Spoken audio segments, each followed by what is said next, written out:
ሰላም ጤና ይስጥልን ተመልካቾቻችን እንደምን ዋላችሁ እንደምን አመሻችሁ ከአንከር ሚዲያ ዝግጅት ክፍል ያክብሮ ሰላምታችንን እናቀርባለን በተለያዩ ጉዳዮች ላይ በማተኮር ወደ እናንተ የምናደርሰው የዕለቱን የመረጃ ክፍለ ጊዜ ነው ይዘን የቀረብነው እንድትከታተሉን ጋብዛለን የትግራይ ረሃብና የህወሓት መግለጫ እንደዚሁም ሌሎች ፓርቲዎችም በትግራዩ ረሃብ ዙሪያ ያወጡት መግለጫ የምንቃኝበት ይሆናል የጋምቤላው ወቅታዊ ጉዳይም የዕለቱ አንዱ አጀንዳችን ይሆናል የአማራ ክልል ሁኔታና የኢትዮጵያ ኦርቶዶክስ ተዋሕዶ ቤተክርስቲያን የተዘረፈባት ገንዘብ ነው የአብይ አህመድ አገዛዝ ለአማራ ክልሉ ጦርነት ማስኬጃ ከኢትዮጵያ ኦርቶዶክስ ተዋሕዶ ቤተክርስቲያን 300 ሚሊዮን ብር መቀማቱን ነው አንከር ሚዲያ ያገኘው መረጃ የሚያመለክተው የአብይ አህመድ የዲጂታል ኢትዮጵያ ህልም ጉዳይ በዛሬው ዕለታዊ የመረጃ ክፍለ ጊዜያችን የሚነሳ አጀንዳ ይሆናል የዶክተር አብርሃም በላይ በዶክተር ገዱ አንዳርጋቸው ላይ የተሰነዘረውን ትችት እናነሳለን አብራችሁን በመቆየት ዝግጅታችን እንድትከታተሉ ግብዣችን ነው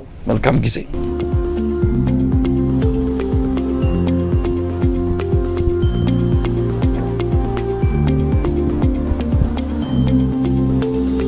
ተናስተልን ገለታው ተናስተልን መሳይ እንደምን ሰነበት እንኳን ደህና መጣ ሰሞኑን በአንዳንድ ጉዳዮች ምክንያት አልተገኘንም ከተለያዩ የኢትዮጵያም የዓለም ክፍልም እንደዚሁ ያልነበርንበትን ለምን እንደጠፋን ስጋት ሐሳብ የገባቸው የቅርብ ወዳጆቻችን ተመልካቾቻችን የአንከር ቤተሰቦች እንደዚሁ ሲጠይቁን ነበር የሰነበቱት በርግጥ ስልክም ሆነ ሌሎች ነገሮችን ለመከታተል በሚያስችል ሁኔታ ውስጥ ነበር የሰነበት ነው ያው የቤተሰብ ከጤና ጋር በተያያዘ የተከሰተ ችግር ነበር አሁን ሁሉ ነገር በሰላም ተመልሶ ሁሉ ነገር ሰላም ሆኖ ዳግም ከተመልካቾቻችን ጋር ለመገናኘት በቅተናል በእውነቱ ስጋት ገብቷችሁ ከያቅጣጫው መልካም ምኞታችሁን ለገለጻችሁ ተመልካቾቻችን እንደዚሁም የቅርብ ወዳጆች በሙሉ በዚህ አጋጣሚ ምስጋና ለማቅረብ እንወዳለን ዳግም ተገናኝተናል በጣም ነው አመሰግነው ለማለት ወዳለው ገለታው እኔም እንደዚሁ አንዳንድ አስተያየቶች ደርሰውኛል ወንድማችን መሳየት ነው ያለው ጠፋ ያሉ በጣም ብዙ ሰው እንደሚያሳስበው ያየሁት አሁን ነውና እንኳንም ጤናችሁ ተመለሰ መሳይ ደስ ብሎኛል ብዙ ሰው ጸሎት ከናንተ ጋር ነበር እና እግዚአብሔርን በዚህ እናመሰግናለን እንግዲህ በድጋሚ ሁሉንም አስተያየቶቻቸውንም መልእክቶቻቸውንም ለላኩልን በጸሎትም አብረውን ለነበሩ በሙሉ በድጋሚ በኔም በቤተሰብ ስም ምስጋናን ለማቅረብ ወዳለው ገለታው እንግዲህ ያው እንዲህ አይነት ነገር በማንኛውም የሰው ልጅ ህይወት ውስጥ የሚያጋጥም ነው ያንን አልፎ በሰላም በጤና ዳግም መገናኘትን የመሰለ ደግሞ ትልቅ አጋጣሚ የለም ለዚህ ሁሉ ክብሩንም ምስጋናውንም እንግዲህ ታላቁ እግዚአብሔር ፈጣሪ ይውሰደው ማለት ነው ሞደው እንግዲህ ወደ ተለያዩ ጉዳዮቻችን እንሄዳለን ቀደም ሲል ያነሳዋቸውና በዝርዝር ይገለጽኳቸው እንደዚሁም ሌሎች አናነሳዋቸውንም አጀንዳዎች ምን መለከትበት የዕለቱ መርሃ ግብር ጀምረናል ማለት ነው የትግራይ ረሃብና መግለጫዎች ገለታው በጣም አስደንጋጭ ነገር ነው ከትግራይ እየሰማን ያለ ነው ተፈናቃይ የሆኑ ወገኖቻችን በከፍተኛ ችግር ውስጥ መሆናቸውን የሚያሳዩ መረጃዎች ምስሎች ቪዲዮዎች እየወጡ ይገኛሉ መቼም ከዚህ አይነት ችግር እንዳልተላቀቀን አሁን ደግሞ በተለይ በአብይ አህመድ አገዛዝ ኢትዮጵያ ተለውጣለች ወደ ዲጂታል ዘመን ገብታለች የሚል ባዶ ስብከት እየተሰበከ ባለበት በዚህ ወቅት ላይ አንድ ጎናችን ታሟል የትግራይ ህዝብ እንዴት አየው በጣም አሳሳቢ ነው ከ300 በላይ ወገኖቻችን እስካሁን በረሃብ ምክንያት ህይወታቸው እንዳለፈ ነው የምንሰማው ገለታው ይሄ በጣም ልብ ሰባሪ ነገር ነው እንደው እዳው መከራው በስቶብን በላይ የሆነ አንዱን እየዘነጋን ሌላ ደግሞ የተጨመረ ነው እንጂ ትግራይ ውስጥ ይሄ የመጀመሪያ አይደለም ከዚህ በፊት ቆላ ተንቤን ውስጥ ያቄር የሚባል አካባቢ እዛ የሰፈሩ ወገኖቻችን እንደዚሁ ረሃብ ውስጥ ወድቀው ሰዎች በረሃብ ምክንያት ዋይ ያሉ እንደሞቱ ተዘግቧል ታሪክ ዘግቦታል እንደገና ትንሽ እርዳታ አካባቢ ማግኘት ችሎ እንደገና ማገገም ሲጀምር በሌላው ጎኑ ደግሞ ሌላ አካባቢ ያለው ደግሞ ሌላ ችግር ሲጋለጥ ነው የምናየው እና አሁን ደግሞ ህጻጽ የሚባለው አካባቢ እንግዲህ ሰፈራ ቦታ ነው 14000 ሰዎች ናቸው እንደሰማሁት ያሉት የተባለው እዛ ቦታ አብዛኞቹ አረጋውያን ናቸው ብዙ ህፃናት ያሉበት አካባቢ አይደለም አረጋውያን ናቸው እንግዲህ አረጋውያን ደግሞ ያው እንክብካቤ ያስፈልጋል። ወዲያ ወዲህ የሚሮጡበት ሁኔታ የለም። የሚሰጣቸው ትንሽ ማሽላ ነው አሉ ሰዎቹ ሲናገሩ። እና ያ ማሽላ ደግሞ የምታውቀው በብዙ የፋብሪካ ሂደት ውስጥ ካላለፈ ዝም ብሎ በወፍጮ ቤት ተፈጭቶ ከኛ አመጋገብ አንጻር ለብዙ ምግብ የሚሆን አይደለም። እንጀራው ቶሎ የሚደርቅ ነው የምታውቀው። ለብዙ ነገሩ የሚሆን አይደለም። አሁን ስንዴ ቢሆን ይሻላል። እና ያ ነው የሚሰጣቸው 15 ኪሎ ነው የሚሰጣቸው። እና ምግብ እጦት ምን እንደዚህ ማነስ ጋር የተያዘ አረጋውያን በኋላ እየታመሙ ከረሃብ ጋር በተያዘ አልቀዋል። ብዙ ሰው ነው የሞተው የሚባለው። የሚያሳዝንህ ግን ምንድነው መሳይ፣ ይሄ ቦታ ረሃብ እንዳለ ያው ሁሉ ሰው ሲያልቅ ማንም አልተናገረም። እዛ ካምፕ ውስጥ ያለው ተወካይ ሲናገሩ የክልሉ መንግስት አይቶን አያውቅም ማለት ህወሓት መነገጃው ነው እንደምታውቀው የዚህ የተፈናቃዮች ጉዳይ የሆነ ድርድር ከተባለ መግለጫ ማውጣት ከፈለገ ተፈናቃዮች ሳይመለሱ ይላል። ሄዶ አልጎበኛቸው። እንደውም አንዳንድ ቦታ ላይ ሰሞኑን ህወሓት መዋጮ ይጠይቅ ነበር። ያው በብዙ መገናኛ ብዙሃን የተዘገበ ነገር ነው የምታውቀው። ድንኳን ውስጥ ካሉ ሰዎች መዋጮ ይጠይቅ ነበር። የክልሉ መንግስት ራሱ እንኳን መጥቶ ጎብኝቶን አያውቅም። የመጣው አሁን በቀደም ነው። በማህበራዊ ሚዲያ ላይ ሁኔታው ሲዘዋወር ሲበዛ የክልሉ መንግስት መጥቶ ጠየቀን አሉ ሰውየው። እና የሚያሳዝን ነገር እኮ ነው መሳይ። በሌላ በኩል ደግሞ የዚህ የፌደራል ምንድነው የአደጋና ስጋት ኮሚሽን የሚባለው ሰው ዛሬ ሲናገር ለምንድነው ሄዳችሁ ያልጎበኛችኋቸው ሲባል የክልሉ መንግስት መጠየቅ አለበት። የክልሉ መንግስት ካልጠየቀን እኛ ዘለን አንገባም። እንደዚህ እያደረጉ ቁማር ነው እየተጫወቱ ያሉት መሳይ በዛ ህዝብ ላይ። የክልሉ መንግስት ደግሞ እኛ ራሳችን ምስክር ነን። ከዚህ በፊት ታስታውስ እንደሆነ አንተም አቅርበዋል በሆነ በዜና ላይ ይመስለኛል። ከባድ ችግር እንዳለ ጥናት አጥንቶ የክልሉ አደጋ መከላከልና ስጋት ኮሚሽን የሚባለው የትግራይ ማለት ነው፣ ስማቸው ጠፋኝ፣ አንድ ዶክተር ማን የተባሉ ሰውዬ ሲናገሩ የፌደራል መንግስቱ ምንም ምላሽ አልሰጠም ነበር አይነስ። እና ዛሬ አሁን እንደዚህ አይነት ክስ ሳንጠራ ዘለን አንገባም። እኛ መጀመሪያ ክልሉ ከአቅሜ በላይ ነው ሲል ነው የምንገባው የሚል አይነት ጨዋታ ውስጥ ነው ያሉት። በዛ መካከል የነዚህ ሰዎች ድምጽ ሳይሰማ እየሞተ ዜናውን የምንሰማው ከማህበራዊ ሚዲያ ነው ማለት ነው። ችግር ላይ ወድቀዋል ወገኖቻችን ትግራይ ውስጥ መሳይ። ስለዚህ ኢትዮጵያውያን በሙሉ በእውነት እንደው ስብሰባ ማድረግ መነጋገር አለብን በያለንበት መሳይ። ገለታው የአብይ አህመድ አገዛዝ ትልቁ መገለጫው አንድም እንዲህ አይነት ነገሮችን መደበቅ ነው። ያው ከኢትዮጵያ ከሚያስተዳድራት ሀገር መልካም ዜና ብቻ እንዲወጣ፣ ጥሩ ነገር ብቻ እንዲሰማ፣ ችግር፣ ረሃብ፣ እንደዚህ አይነት ነገሮች በሙሉ እንዲደበቁ የሚፈልግ ነው። ይሄንን በመዋቅር ደረጃ ይሄንን በአገዛዝ ደረጃ የሚከተለው ፖሊሲ በመሆኑ ከአብይ አህመድ አገዛዝ እንዲህ አይነት ችግር መጣ ተብሎ ልንሰማ የምንችልበት ምንም አይነት አጋጣሚ አይኖርም። ይህንን የሚጠብቅ ካለ ያለፉትን 7 ዓመታት የአብይ አህመድ አገዛዝን ባህሪ ያልተረዳ መሆን ያለበት እንደሆነ በእርግጠኝነት መናገር ይቻላል። እንግዲህ ሰሞኑን የትግራይ ጊዜያዊ አስተዳደር ባለስልጣናት ወደ አዲስ አበባ አምርተው ነበረ። በተለያዩ ችግሮች በተለይም ከዚህ ከኢትዮጵያ ንግድ ባንክ ጋር በተያያዘ የኢንቨስትመንት ፍሰቱ ቆመዋል፣ ብዙ ነገሮች ቀጥ ብለዋል የሚል ስጋት የገባቸው የአስተዳደሩ ባለስልጣናት አዲስ አበባ ሄደው ነበረ። ምን ውጤት አገኙ፣ ምን አደረጉ የሚባለው ነገር በይፋ እስካሁን የታወቀው ነገር የለም። መነጋገራቸውን የሚያሳዩ አንዳንድ መረጃዎች ብቻ ነው እየወጡ ያሉት። በቅርቡ ህወሓት ባወጣው መግለጫም ዶክተር ደብረጽዮን ሰጡ በተባለው ዳግም ትግራይን ከበባ ውስጥ አስገብተዋል። ሁሉ ነገር እንዳይደርሳት፣ መብራት፣ ይሄ መሰረታዊ የሆኑ አገልግሎቶች በሙሉ የተቋረጡበት፣ እንደዚሁም የእርዳታ እህል ጭምር እንዳይገባ የተደረገበት ዳግም ከበባ ትግራይ ላይ ተፈጽሟል የሚል ወቀሳ በህወሓት ባለስልጣናትም እንዲሁ የቀረበበትን ሁኔታ ነው የምናስታውሰው። ለማንኛውም አሁን አግጦ ፊት ለፊት መጥቷል። በተለይ ምስጋና ይግባቸው በማህበራዊ ሚዲያ ላይ የሚጮሁና የሚሯሯጡ አንዳንድ አክቲቪስቶች በተለይ ቲክቶክ ላይ ያሉ ወገኖች ናቸው ይሄ ነገር ለዓለም እንዲደርስ ያደረጉት። እዛም ሄደው እህል እርዳታ ተሸክመው አድርሰው የታመሙትን ወደ ሕክምና ቦታ እየወሰዱ የሚያሳይ የተለያዩ ቪዲዮዎችንም ተመልክተናልና የክልሉ መንግስትም የፌደራሉ መንግስትም ቁማር እየተጫወቱ ነው ያሉት። አሁን የብልጽግናን የዲጂታል ሚዲያ ሰራዊቱን ብትመለከት ህወሓት ነው ለዚህ ያበቃቸው፣ ህወሓት እየነገደባቸው ነው የሚል ወቀሳ ነው ማቅረብ የጀመሩት። ህወሓትም እንደዚሁ ቀደም ሲል አንተም እንደገለጽከው መያዣን ያደረጋቸው ሰብአዊ ጋሻ አድርጎ እየተጠቀማቸው ነው ያለውና በመሃል ግን ሰው እየሞተ ነው። ሁለቱም ወገኖች ለፖለቲካ መነገጃ አድርገውታል። እስካሁን ባለው መረጃ ከ300 በላይ ሰዎች እንደሞቱ ነው። በተለያዩ ጊዜያት በየጊዜው ሰው እንደሚቀብሩ ነው የተናገሩት። ስጋቸው የሌላ አጥንታቸውና ቆዳቸው የተጣበቁ እናቶችና ህፃናትን ማየት በእውነት በጣም የሚያሳዝን ነው። ይህንን ከ30-40 ዓመታት በፊት የነበረው ኢትዮጵያ ገጽታ ዳግም በከፋ መልኩ እየመጣ መሆኑን ያስተዋልንበት ነው። ገለታው ምንድነው? አሁን ከረፈደ አንዳንድ ወገኖች እየተረባረቡ ነው። በእርግጥ አሁንም ቢሆን መድረስ አለብን።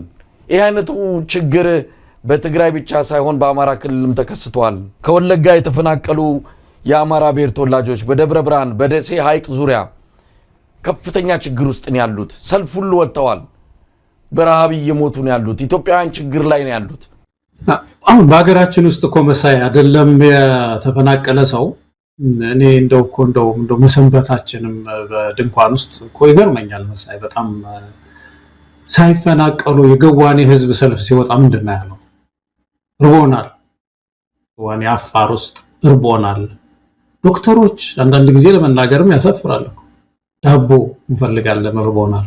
ሐኪሞች እኮ ናቸው ይሄን ያሉት። እና ኢትዮጵያ ውስጥ የምግብ ጥያቄ በብሔራዊ ደረጃ ረሃብ የሚባለው ነገር እኮ ቆየ መሳይ። እንዴ ሰው ምሳውን የሚዘለው በስቷል፣ ቁርስ የሚዘል በስቷል። ሰውነቱ ገረጣ ህዝባችን በጣም የካሎሪ ችግር በጣም በሰፊው ኢትዮጵያ ውስጥ ይታያል። ገጠርም ከተማም ይታያል። ይሄ በማህበር ደረጃ በሀገር ደረጃ እንደዚህ ነው። ግን ደግሞ ብሶ ሄዶ ደግሞ ይሄ ምንድነው ችጋር የሚባለው ነገር ጨርሶ ለአንድ ቀን ውሎ ማጣት የገጠማቸው ደግሞ በተለይ ድንኳን ውስጥ የሰፈሩት ወገኖች ናቸው። እነዚህ ድንኳን ውስጥ ያሉ ወገኖች እኮ የሚያሳዝንህ ነገር እኮ 5 ዓመታቸው እኮ ነው መሰለኝ። 5 ዓመታቸው ምንድን ማለት ነው ይሄ? እስቲ ተመልከቱ። አንድ ልጅ ተወልዶ እዛው ድንኳን ውስጥ የተወለደው ልጅ 5 ዓመት ሆኖታል። አሁን ድንኳን ውስጥ እንዳለ ነው ህይወቱ የሚያውቀው። አንደኛ ክፍል ሊገባ ነው። ትምህርት ቤት ካለ እዛ አካባቢ የድንኳን ልጅ መሆኑ ብቻ ነው የሚያውቀው። ሌላ ዓለም የለው። እና ሜሞሪውን ተመልከት። እና ምን ማለት ነው 5 ዓመት ሙሉ? እንዴት የውጭ ሀገር አይደለም ሰው በሀገሩ ከአንድ ቀበሌ በእግሩ ሄዶ የሚደርስበት ምድር ውስጥ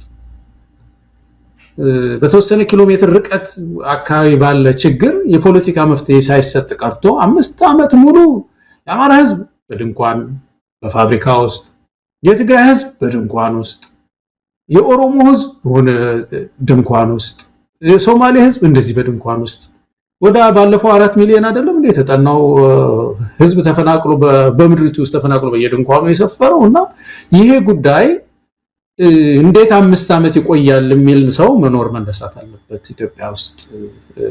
እንዴ 1 ዓመት መቼም እኮ ትታገሰዋለህ። 5 ዓመት ሙሉ ካለ ችግር አለ እኮ። በሌላ በኩል ደግሞ ያነሳው ይሄ ዜና ሆኖ አይነሳም። እንደዚህ በማህበራዊ ሚዲያ በምን ድንገት ካልሾለከ ክልል መንግስት ያነሳም፣ ፌደራል መንግስት ያነሳም። በተለይ እነዚህ ቀጥታ ግንኙነት ያላቸው ከዚህ ጉዳይ ጋር ቀጥታ ግንኙነት ያላቸው እንደ አደጋ መከላከል ስጋት ምናምን ይባሉት አይነት ማለት ነው በሰብአዊ እርዳታ ላይ የሚሰሩት እንኳን አልነገሩንም። በጣም ያሳዝናል። ስለዚህ ይሄ ጉዳይ ብሔራዊ ትግላችን እኮ አንድ ትልቅ አጀንዳ ነው፣ ልንዘነጋው አይገባም። ይሄ ጉዳይ መራራ ጥያቄ ሆኖ ኢትዮጵያውያንን ሊያስተባብረን ሁላችን ሊያስተባብር ይገባል። ከሁሉም በላይ ግን ያልከው አሁን ደግሞ ይሄ በአንድ በኩል የስርዓታዊ ለውጥ ለማምጣት የምናደርገው ትግል እንዳለ ሆኖ ግን የዚህ የምግብ ጉዳይ ትንሽ እርዳታ የማግኘት ነገር ጉዳይ ጊዜ የሚሰጠው ነገር ስላልሆነ ኢትዮጵያውያን አሁን ከዳር እስከ ዳር እንደገና ንቅናቄ አሳይተን ተባብረን ለወገናችን የሚሆን ምግብ የማቀበል ስራ መስራት ግን አለብን። ገለታው እንዳልከው ነው። የመንግስት መገናኛ ብዙሃን ከእንደዚህ አይነት መረጃዎችን ለህዝብ ከማቅረብ ጾም ውስጥ የገቡ ነው የሚመስለው። ይህንን ቀደም ሲልም እንዳልነው ባለፉት 7 ዓመታት ያየነው ስለሆነ የምንደነቀው ጉዳይ አይደለም። ኢትዮጵያ በየአቅጣጫው ችግር ውስጥ ነው ያለችው። የኢትዮጵያ መገናኛ ብዙሃን በተለይ መንግስት የሚቆጣጠራቸውን እንደው ለአፍታ ብትቃኛቸው አንድም ነገር ስለዚህ ጉዳይ አነሱ። ጋምቤላ ችግር ላይ ነው ያለችው፣ ወደ ኋላ ላይ እናነሳዋለን። ከ100 በላይ ንጹሃን ዜጎች ተገለዋል። አሁንም ከጋምቤላ ከተማ ውጭ ያሉ አካባቢዎች በከፍተኛ የጸጥታ ችግር ውስጥ ነው ያሉት። የኢትዮጵያ ሚዲያዎች ይህንን አያነሱትም። ሰሞኑን በወለጋ ኪራሙ አካባቢ መጠነ ሰፊ ሰብአዊ ቀውስ ተከስቷል። ሰዎች እየተፈናቀሉ ነው። ያኔ በሩዋንዳና በኮንጎ ያየነው አይነት ስደት ሰዎች እቃቸውን ተሸክመው ከቀይ መንደራቸው ሲለቁ አይነት ክስተት ነው በወለጋ ኪራሙ አካባቢ እየተሰማለው አንድም መገናኛ ብዙሃን ስለዚህ ጉዳይ አነሳ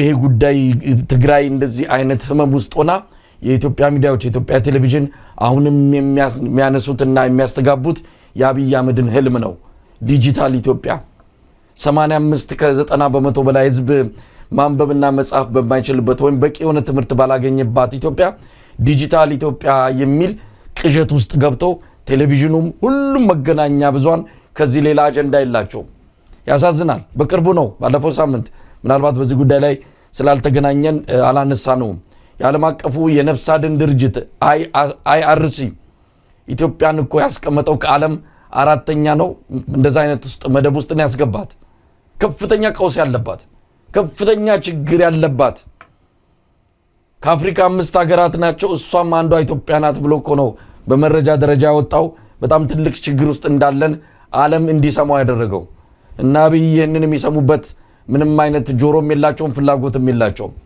እነሱም አሁንም በሌላ ዓለም ውስጥ ነው ያሉት የራሳቸውን ደሴት ሰርተው እየኖሩ ነው ያሉት ኢትዮጵያ ተለውጣለች ነው የሚሉት ቦረና እልቂት ሲከሰት በቦረና ከ1 ሚሊዮን በላይ ሰው ችግር ውስጥ ሲገባ የኦሮሚያ ክልላዊ መንግስት ሌላ ጭፈራ ውስጥ ነበር ያለው መገናኛ ብዙሃን እኛም ጭምር ተረባርበን ለቦረና ህዝብ እንድረስ ስንል ከዘገየ ከ4 ወር ከ5 ወር በኋላ ነው የሽመልስ አብዲሳ አስተዳደር የነቃው ወይም ደግሞ ስለ ጉዳዩ አለው ብሎ ድምጹን ያሰማው ስለዚህ አሁንም መንግስትንም ሆነ የክልሉን መንግስትም ሆነ የፌደራሉን መንግስት መጠበቅ አያስፈልግም ኢትዮጵያ መድረስ አለባቸው ቲክቶከሮች ጀምረውታል የማህበራዊ ሚዲያ አንቂዎች ጀምረውታል እነሱን ልንከተል ይገባል ነው ከአገዛዙ ከጠበቅን ከዚህ በላይ እልቂት ልንሰማ እንችላለን ነው ገለታው ያ ኢትዮጵያውያን እኔ ለለውጥ ከሚያስነሱ በጣም ብዙ ምክንያት ከማያስፈልጋቸው ወዲያው ህብረተሰብን ከሚቀሰቅሱ ችግሮች መካከል አንዱ ረሃብ በአንድ ሀገር ውስጥ ከተነሳ ህብረተሰብ በመንግስት ላይ ይነሳል በተለይ ደግሞ እንደዚህ ሰው ሰራሽ ሲሆን በሀገራችን ታሪክ ውስጥ የወሎ ረሃብ ያመጣው ለውጥ እናውቀዋለን ወሎ ያሉ ወገኖቻችን ተራቡ ስማችን በአለም ላይ ተነሳ እንዴት መንግስት የሁሉ ችግር እያለ ዝም አለ እኛ ኢትዮጵያውያን እየበላን እየጠጣን በየቦታው እንዴት መርዳት እየቻለን ወገኖቻችንን ማስተባበር አቅቶት መንግስት እንዴት የወሎ ወገኖቻችን አለቀ የሚለው ተማሪውን ቀሰቀሰው ወታደሩን ቀሰቀሰው ህብረተሰቡ ተነሳ መንግስት ለውጥ አምጥቷል ትግራይ ውስጥ ትላንት አማራ ውስጥ ነገ ትግራይ ውስጥ እንደተዋየው ዘረ ከዛ ጌዲዮ እንዲህ ያለ በተከታታይ የህብረተሰብን በረሃብ የሚጨርስ መንግስት ሲኖር ደግሞ ይሄንን ታግሶ መቀመጥ ትግስት ነው ሊባል አይችልም ማሳይ እንደዚህ አይነት ትግስት የለም መንግስት ትልቁ ኃላፊነቱ በተለይም ደግሞ ረሃብ እንዳይከሰት ማድረግ ነው ከተከሰተም ደግሞ አስተባብሮ ያደጋ ጊዜ የሚባለው ደግሞ ኮሚሽን አቋቁሞልሃል እኮ ያደጋ ስጋት ምናምን የሚባል እንትን አለ በቀረጥ የተቋቋመ ተሯሩጦ ህብረተሰቡን ማትረፍ ነው ያለበት ለዓለም ማሳወቅ ሊኖርበት ይችላል የከፋ ከሆነ ከዛ በመለስ ደግሞ ኢትዮጵያንም ራሳችንን ምንመክተው ከሆነ ደግሞ እንችላለን መመከት ይሄንን ተባብረን ምንመክተው ማድረግ ነበርበትና በዚህ መካከል የሁሉ ህዝብ ለረሃብ ሲወድቅ ኢትዮጵያውያን ዝም ማለት ያለብንም እንዳልከው እንደ ቲክቶክ ላይ ማህበራዊ ሚዲያ ላይ የሚሰሩ ወጣቶች ፌስቡክ ላይ ያሉ ወጣቶች የነዚህን ወገኖቻችንን ረሃብ ያሳዩ ለለውጥ ጥያቄ ማቅረብ የለውጥ ጥያቄን ማቅረብ ያንን ማስተባበር ያለባቸው መስለኛ ኢትዮጵያውያን በሙሉ መተባበር አለብን ይሄ ነገር ሊያሰባስበን ይገባል ቦረና ጊዜ እንደተሰባሰብ ነው አይነት መሰባሰብ ነው እንግዲህ ከዚህ ከሪሊፉ ባሻገር ከዳታው ባሻገር ግን የመዋቅር ጥያቄ ማንሳት አለብን እንዴት እንደዚህ አይነት ችግር ተፈጠረ በቀደም እዚህ ላይ ችግር ተፈጠረ ይሄ ነገር ሊቀጥል አይገባውም ለውጥ ማምጣት አለብን የሚል መራራ ጥያቄ ማንሳት ይኖርብናል በእውነት ገለታው ቀደም ሲል ስለ ረሃብ አንስተ በተለይ ረሃብን ህዝብ ለዚህ ርብርብ እንዲያደርግ በመቀስቀስ ረገድ ዓለም አቀፍ ንቅናቄ ነበር ታስታውሳለህ በቦብ ጊልዶፍ የተካሄደውን ከዛም ነጥላውን ገሰሰ በሙዚቃቸው ይሄንን ያስተባበሩበትና ኢትዮጵያውያን በአንድነት እንዲቆሙ የተደረገበትን አጋጣሚ ክስተት የምናስታውሰው ነው አሁንስ የኪነ ጥበብ ሰዎች የተሄዱ ህዝብ ነው ሀብታችን ህዝብ ነው የኛ መዳረሻችን ለህዝብ ነው የቆምነው የሚሉ የኪነ ጥበብ ሰዎች የታሉ ብለን ብንጣራ እነሱ መንግስት ጋር ያሉት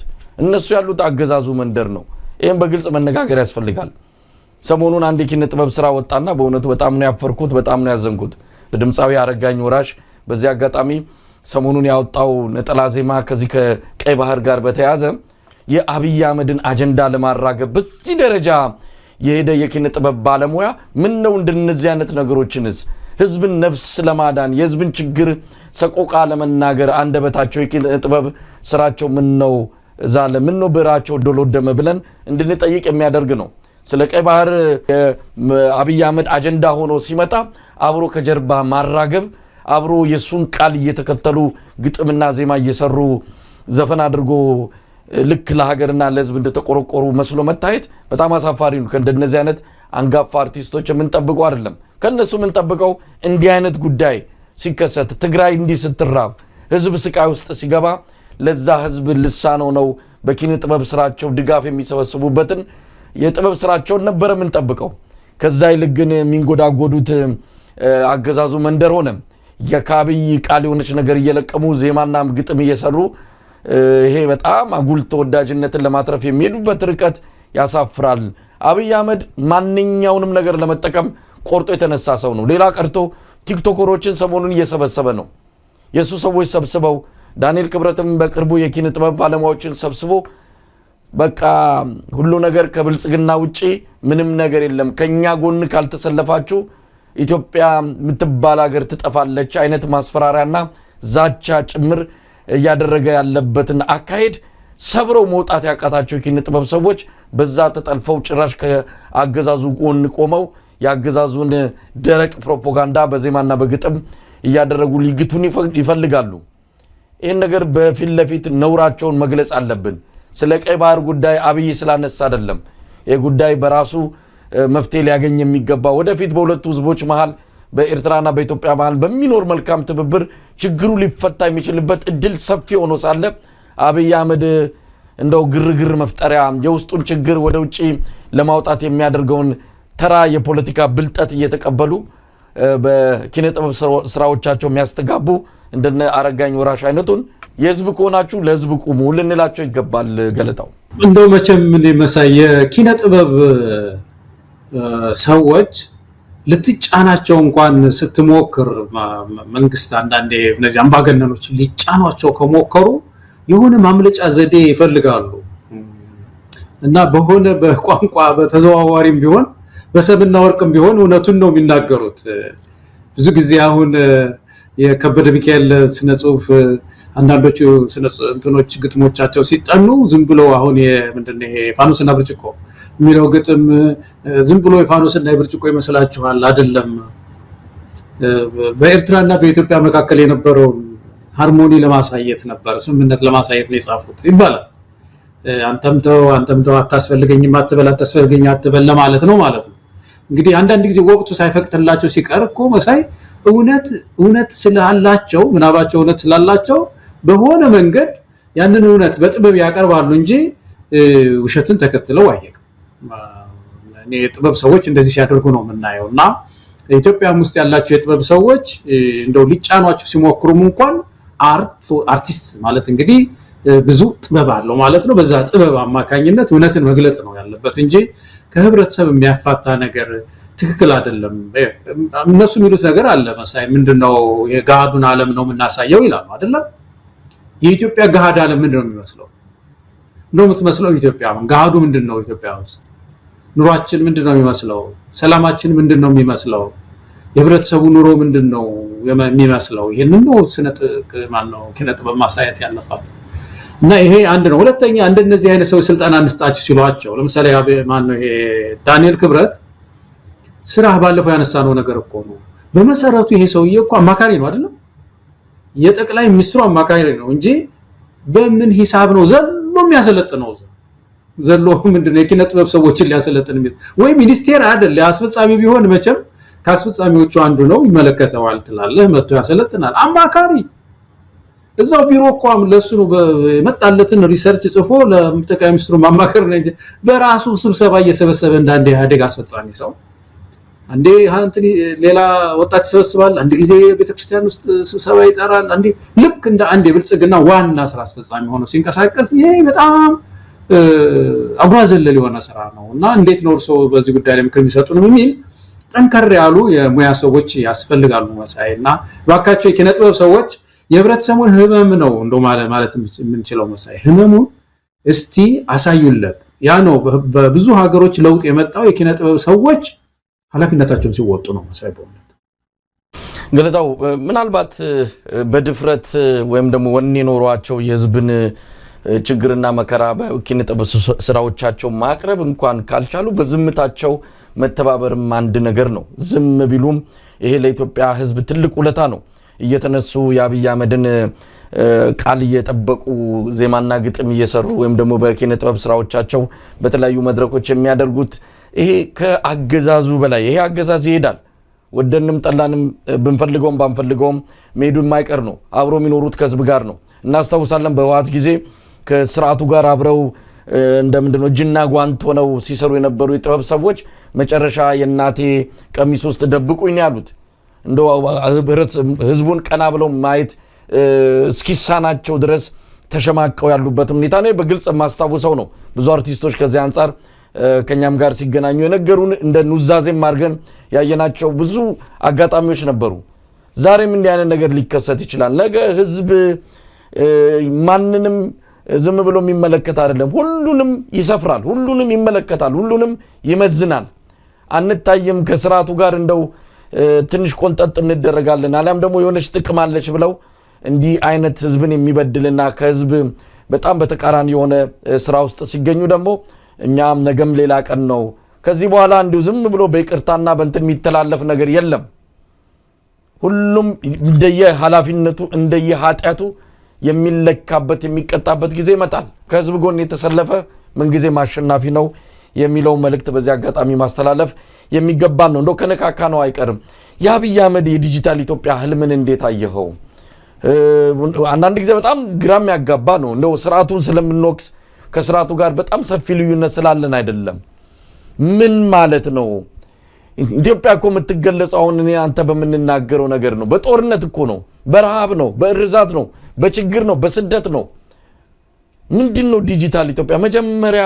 ኢትዮጵያ መጋፈጥና መሻገር ያለባት ችግር የለም ወይ ዘሎ የሆነ ነገር ላይ መንጠልጠል ለምን አስፈለገ ለዛውም ኢትዮጵያን በብዙ ርቀት ሊደርሱበት አይደለም ምናልባትም ሊያሱ ቢደርሱበት ራሱ ብዙም ለውጥ የማያመጣን እንዲህ አይነት እንቅስቃሴና እንዲህ አይነት ትልቅ ፕሮጀክት አድርጎ በየጊዜው ራሱም ሌሎችም ባለስልጣናቱ እየመጡ የሚያደነቁሩበት ሁኔታ እጅግ የሚያሳፍር ነው ገለታው እውነት ሰሞኑን እንዲሁ በሌላ ነገር ውስጥም በሆን አልፎ ሶሻል ሚዲያ እንከታተላለውና እንደ ይሄ ሰው የምንነካው አሁንም ከእብደት ከእንደዚህ አይነት ፍጹም ኢትዮጵያን ከማይመስል ፍጹም ኢትዮጵያን ከማይገልጽ እንደው ምን ነው ችግሮቿን መንካት ፈራ የሚለው ጥያቄ እንዲሁ ሁሉ ጊዜ የምናነሳው ነው አሁንም እናሽ ያላገኘንለት ጥያቄ ነው ገለታው መጀመሪያ ላይ ስትገባ ጥሩ መግቢያ ነገር አንስታል መሳይ እንደው ልንታቸው ስንነሳ በኢትዮጵያ ዜና አገልግሎት የተነገሩ በሙሉ ለመተቸት ተነስተን የሚመስለው ሰው ያለ አይመስለኝም ይረዳናል መሳይ ብዙ ሰው ይረዳል አይደለም ለዛ ብለን አይደለም ዲጂታል ኢትዮጵያን ማየት የሁላችን ህልም ነው ኢትዮጵያ ወደ ኤአይ አርቲፊሻል ኢንተለጀንስ ይባለው ዘመን ውስጥ መግባት መቻል አለባት ዓለም በጣም ሄዷል ረቋል እና የተከታተል መሄድ አለብን ምስራቅ አፍሪካ ላይ ነው በጣም ወደ ኋላ የቀረ ነው የሚለው ነገር ምንም ጥያቄ የለም እኛ አሁን ያልን ያለ ነው ይሄ ሰውዬ ለዚህ ጉዳይ እኮ እየሰራ አይደለም መድረኩን ግን ያደምቀዋል አሁን ይሄ 2030 ዲጂታል በ5 አመት ውስጥ ኢትዮጵያ ብሎ ትልቅ ባክግራውንድ ይሰራና ትላልቅ ኢሹስ መሬት ላይ አሁን የትግራይ ረሃብ አለ ለምሳሌ አሁን ያነሳ ነው ብዙ ጉዳዮችን ለማዘናጋት ይጠቀምበታል ትንሽ ተሰርቶ እኮ ትንሽ እኮ ናት መሳይ እንግዲህ አሁን ያቺ ዲጂታል ባለፈው ጊዜ እኮ ያነሳነው ነገር ነው ታስታውስ እንደሆነ አጼ ምንድነው ይሄ አድዋ ሙዚየም አጼ ምኒልክን ስዕላቸውን አናገር ነው ብለው እንትን ይናገራሉ ዝም ብሎ ያንተ ልጅ እኮ ሊሰራው ይችላል እዚህ ሀገር አይደለም ዝም ብሎ ኮምፒውተር ላይ ቁጭ ብሎ ሰው አንደበታቸው እንዲናገር አድርጎ ድምጽ ቀርቶ ምናም በጣም ቀላል ነገር እኮ ነው ይሄን የኢትዮጵያን ህዝብ ያደራግሩበታል ቁጭ ብሎ አብይ አህመድ ኢትዮጵያ እዚህ ላይ ደረሰች ምናም ብሎ እንደማናስብ አይነት ያደረጉ ህዝቡን እና አሁን ይሄ ዲጂታሉ እንደዛ ስለሚያደርጉ ነው ያምናጋልጣቸው እንጂ ኢትዮጵያ ወደ ኢንተርኔት መሻገር አለባት። ተመልከት አሁን ምንድነው የሚለው አሁን 3 ነገሮች ብሎ ከተናገራቸው ውስጥ አንዱ ምን አለ መሰለ ሁሉም ዜጎች ካሉበት ሆነው የሚፈልጉትን አገልግሎት ማግኘት አለባቸው በኢንተርኔት ማለት ኮንሶ እዛ ሆኖ በኢንተርኔት ማነው የዳሰነች ህዝባችን በቃ ጠቅጠቅ አርጎ በኢንተርኔት የሚፈልገውን እዛ ያገኛል። የሐመር ህዝባችን ጠቅጠቅ አርጎ እዛ ያገኛል።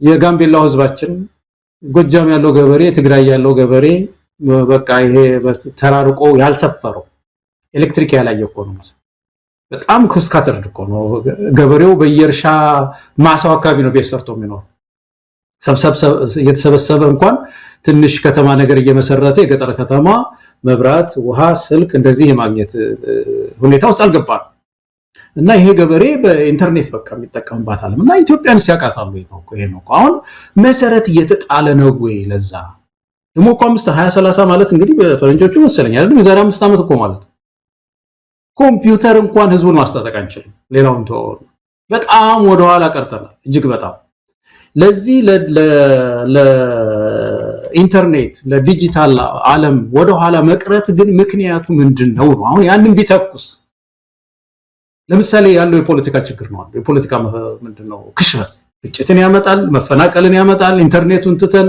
የዚህ የዲጂታል ጉዳዩን ትተን እድገቱን ትተን ወርሻውን ትተን ግጭት ላይ ያለው ያን ቢፈታኮ ይሄ ተበልሶ የሚመጣ ነው ስለዚህ ቅድሚያ ሊሰራ የሚገቡ ነገሮችን ሳይሰሩ እያደረገ የሆነ አንድ የሚገለባበጥ ነገር ባክግራውንድ እየሰሩ ኢትዮጵያ ወደዚህ እየተሻገረች ነው እያሉ ማማለል መጋለጥ አለበት ውሸት ነው ይሄ ዝም ብሎ በአንደበት ብቻ የሚነገር ነገር ተጨባጭነት የሌለው ተመልከት ሁሉ ዜጎች እኩል ካሉበት ሆነው የሚያዙበት ገበያ የሚገበያዩበት እኩል እድል የሚረጋገጥበት የሚለው ነገር አንድ መሰረት ነገር አልተጣለም ነው ስለዚህ ነው የምናጋልጠው እንጂኛ የዲጂታል ኢትዮጵያ ህልም ተቃራኒማ እንዴት ልንሆን እንችላለን ውጭ ሀገር እየኖርን መሳይ ሁሉ ነገር እዚህ ሀገር እንደምታውቀው ገበያው በኢንተርኔት ሆኗል ዲጂታል ሆኗል አለምና ከዚህ ኢትዮጵያ ወደዚህ ነው መግባት ያለባት ለዛ ግን የሚሰሩ ስራዎች ላይ ነው መንግስት መጣድ ያለበት እንግዲህ ብዙ ጊዜ አብይን ቅዠቶች በተመለከተ በየመድረኩ ስለምናነሳው ዛሬ በተለየ ሁኔታ የዲጂታል ኢትዮጵያ ብሎ የመጣውን አጀንዳ እንደ አዲስ እንደው ለመወያየት አይደለም ግን ከዚሁ ጋር ተያይዞ ሰሞኑን የተከሰቱ ችግሮች ላይ እንደው ይሄ ዲጂታል ኢትዮጵያ የሚባለው እነዚህን ችግሮች የሚፈታበት እንደው ተአምር የለውም ግድለም የተወሰኑትን እንኳን ኢትዮጵያውያን እየየም ሲዳላ ነው እንደው በተወሰነ ደረጃ በወጉ በተኮነንኩ የሚልም አባባል አለን ሌላው ይቅር እንደው መብላት ችለን ዲጂታሉም ይቅር እንደው መብላት ችለን ከዚህ ከጦርነት ተላቀን ሰላም ሰፍኖ ሰው ወጥቶ መግባት የሚችልበትን እኮ ሁኔታ ከፈጠረ አብይ አህመድ እንደ ትልቅ ባለውለታን ቆጥረዋለን ይቅርብን ዲጂታል ኢትዮጵያም ቅንጦት ነው አስፈልግም አይደለም ምንም ጥርጥር የለውም አንተም እንዳልከው ይሄ ዓለም የደረሰበትም የስልጣኔ ደረጃ ኢትዮጵያውያን ቢደርሱበት ለሁላችንም ዓለማችን በሆነ ነበር ግን እንዴት ተብሎ እንዴት ይደርስ አማራ ክልል ላይ ምንድነው ከ6 ሚሊዮን ያላነሰ ተማሪ ከትምህርት ገበታ ውጪ እኮ ነው ያለው እንዴት ሊደረስ ይችላል ኦሮሚያ ክልል ውስጥ በተለያዩ ዞኖች ከፍተኛ የሆነ የተማሪዎች ወደ ትምህርት ገበታ ያለ መሄድ ችግር እንዳለ ሪፖርቶች እየወጡ ነው የቱ ነው ዲጂታል ኢትዮጵያ አሁን የሚሆነው የት ነው ተንሳፈው ያሉት የብልጽግና ሰዎች እርስ በራሳቸው የሚሞጋገሱበት የሆነ አይንን የሚያጭበረብር የሆነ ዲጂታል ስክሪኖች ይሰቅላሉ ሰውን አይኑ ላይ የሆነ ነገር እየፈጠሩ ኢትዮጵያ አደገች ኢትዮጵያ ተለወጠች ወደሚል የሆነ የቅዠት ዓለም ውስጥ አብረው ህዝቡን ለመክተት የሚያደርጉትን እንቅስቃሴና ጥረት ነው የምናየው እንጂ ከዛ ያለፈ መሬት ረግጠን ነገሮችን ብንመለከት ኢትዮጵያ ከፍተኛ ችግር ውስጥ ነው ያለችው ሰሞኑን አንድ ጋናዊ ነብይ ያለ ፓስተር ነው አንድ ነገር ተናገረ ተብሎ ማህበራዊ ሚዲያ ላይ እየተመለከትኩት ነበር አንዳንድ ጊዜ ይሄንንም ነገር ያው በተአምር በመታት ለማመን ወይም ደግሞ ያንን ሐሳብ ለመቀበል አይደለም ለፈረንጆቹ 2026 ስለ ኢትዮጵያ የገለጹት አንድ ትንቢታዊ መልእክት አለ በ2026 በኢትዮጵያ የመንግስት መዋቅርና አመራር ላይ ትልቅ መንቀጥቀጥና ለውጥ ይኖራል አሉ ይሄ እሳቸው ስለተነበዩ አይደለም። ነገር ወደዛ እያመራ ነው። እኚህ ነብይ ነገሮችን አይተው እንደ ትንቢትም አይደለም የነገሮችን መከታተልና ወደፊት ሊኖራቸው የሚችለውን ትክክለኛ ነገሮች ያሳዩበት ትንቢት ነው ብለን መውሰድ እንችላለን። የአብይ አህመድ አገዛዝ ስለ ዲጂታል ኢትዮጵያ የሚቅር ስለሌላውም በሚቀጥሉት 2-3 ወራት በሚቀጥሉት 6 ወራት እውነት እንዳገዛዝ መቆም ይችላል ወይ? እውነት ለምርጫ ሲደርሳል ወይ? ብዙ ችግሮች እየተከሰቱ ነው ያሉት። ከዚህ አንፃርም የኢትዮጵያ ሕዝብ ነገሮችን ግራና ቀኝ መመልከት አለበት። በኢትዮጵያ ቴሌቪዥን የሚመለከታቸውን እንደዚህ የቅዠት መረጃዎችና የአብይ አህመድን ህልሞች እያየ ብቻ መዘናጋት የለበትም። በእርግጥ የኢትዮጵያ ሕዝብ የሚዘናጋ አይደለም። ያለውን ሁኔታ በደንብ እየተከታተለ እንዳለ እናውቃለን። የሁሉ መፈራገጥ የሁሉ እዚህም እዛም አብይ አህመድ የሚሮጥበትና የሚወራጭበት አንዱ ምክንያትም ህዝቡ በትክክል ምን እየሆነ እንዳለ ተረድቶ ወደ እንቅስቃሴ ሊገባ ነው። ወደ አጠቃላይ ህዝባዊ ቢተኝነት ሊገባ ነው። የጋናዊው ነብይ እንደተናገሩትም የሚቀጥሉት ወራት የሚቀጥሉት ጊዜያት ለአብይ አህመድ ጥሩ ጊዜ አይደለም። ነውጥ መከሰቱ አይቀርም። ህዝብ እንዲህ ተቸግሮ መብላት አቅቶት መኖር አቅቶት አብይ አህመድ እንዲህ እየተዘባነነ ህልሙን እያወራ የምትቀጥል ኢትዮጵያ አትኖርም። እዚህ ላይ መተማመን መቻል ያለብን እንደሆነ ነው በግሌ የማምነው። ገለታው እኔ እንግዲህ የጋናዊው ፓስተር እንደ ፖለቲካ ትንታኔ ከሆነ መቼም ያው እንቀበለዋለን። ከዛ ውጪ ያለ ሃይማኖታዊ ትንቢት ከሆነ ደግሞ ያ እንግዲህ ቦታው ቤተክርስቲያን አካባቢ ነው። እዚህ አብይ አህመድ በስልጣን ላይ ይቆያል የሚል ትንቢት ሲኖር እንደምንቃወመው ሁሉ ትንቢትን ይዘን ድጋፍ አንሰጥም። ግን ትንታኔ ከሆነ ተጨባጩን ነገር አይተው ከሆነ እኛም የምንለው እንደዛ ነው። እንዴት ሊቆይ ይችላል ነው። ብዙ ታጋዮችም እንደዛ ነው እያሉ ያሉት። ከኢትዮጵያ ትንቢት ተናጋሪዎች ግን የተሻሉ ይመስላሉ። የአብይ አህመድ እኚህ ሐሰተኛ ነቢያቶች እንደሚናገሩት አሁን ቤተ መንግስት ውስጥ ያለው ኃይል ነው ኢትዮጵያ የሚያነሳት። ከሰሜን ምንድነው መጣ ያለው ሰይጣን መጥቷል፣ የሰሜን ሰይጣን ነው ከሚሉት የአብይ አህመድ ሐሰተኛና እንደው በደምም በእድሜም በምንም በብቃትም በአእምሮም ያልበሰሉ ሐሰተኛ ነቢያቶች ከሚናገሩት ግን በብዙ ጥፍ የሚሻል ይመስለኛል። እውነተኛም ነገር ያለው እዚህ ላይ ነው። እንዳልከው የሃይማኖቱን ነገር እንተውና በፖለቲካ አይን ካየነው ግን የአብይ አህመድ አገዛዝ እድል ዕጣ ፈንታ ከዚህ የሚያልፍ አይደለም። አዎ በፖለቲካ እይታ ልክ ነው። የሃይማኖት ሰዎቹ እንግዲህ ከእግዚአብሔር መልእክት ተቀብለናል ሲሉ በእግዚአብሔርና በእነሱ መካከል ተጠያቂነት አለ። አንድ ቀን እግዚአብሔር ይጠይቃል። ስለዚህ ይሄ ጉዳይ በዛው በሃይማኖት ተቋሞቻቸው አካባቢ ነው መነሳት ያለበት ብዬ ነው። ግን ፖለቲካ አስተያየት ሰዎች ዝም ብለው ተነስተው ተጨባጭ ነገሮችን አይተው ትንታኔ የሚሰጡ ሰዎች አሉ። ፓስተር ይሁን ምን ሼህ ይሁን ሊያደርግ ይችላል። ያንን ይሄም እኛ የምንጋራው ነው ማለት ነው ሁሉ ጊዜ የምንለው። እንግዲህ ገለታው የተለያዩ ርዕሰ ጉዳዮችን ይዘን እንቀጥላለን ማለት ነው። የአማራ ክልል ወቅታዊ ሁኔታን በተመለከተ ቀደም ሲል በመግቢያ ላይ ያነሳሁት አንድ መረጃ አለ። የኢትዮጵያ ኦርቶዶክስ ተዋሕዶ ቤተክርስቲያን ከ500 ሚሊዮን ብር በላይ በተለያየ ሃይማኖታዊ በራሷ ስርዓት የሰበሰበችው ገንዘብ አለ። ከአማራ ክልል የእምነቱ ተከታዮች በሙዳየ ምጽዋት በማስቀመጥ በአስራት በኩራት በተለያየ መልኩ የሰበሰበችው ከ500 ሚሊዮን ብር በላይ እንዳለና ከዛ ውስጥ 300 ሚሊዮን ብሩን የአብይ አህመድ አገዛዝ እንደነጠቃት እንደቀማት፣ ምክንያቱ ደግሞ በአማራ ክልል ለምናደርገው የሰላም ማስከበር ዘመቻ ገንዘቡ ያስፈልገናል በሚል እንደተወሰደ ነው የአንከር ሚዲያ ምንጮች በቅርበት ካሉ ሰዎች አረጋግጦ መረዳት የቻሉ። ገለታው ሰሞኑን የአብይ አህመድ አንድ ጀነራል መሐመድ ተሰማ እሱ ሰውዬ ደግሞ ከብርሃኑ ጁላ ጋር ፉክክር የገባ ነው ይመስለኝ በሽለላና በቀረርቶ ሰሞኑን እሱ ነው አጀንዳ ሆኖ የመጣው። እንግዲህ ዘራፍ እያለ ነው የአማራ ክልል ህዝብን እያስፈራራ ነው። ወይ ከኛ ትሆናላችሁ ወይ የማንም አትሆኑም፣ እንኳን አይደለም አዲስ ፕሮጀክት ሊሰራላችሁ የተሰራውም ይጠፋል ከኛ ካልሆናችሁ አይነት ማስፈራሪያ የታጀበበት መድረክ ላይ እንደዚሁ ሲናገር ሰምቼዋለሁ። የኢትዮጵያ ኦርቶዶክስ ተዋሕዶ ቤተክርስቲያን በዚህ ደረጃ እየተዘረፈች ነው። ህዝቡ በራሱ ገንዘብ ነው እየተገደለ ያለው።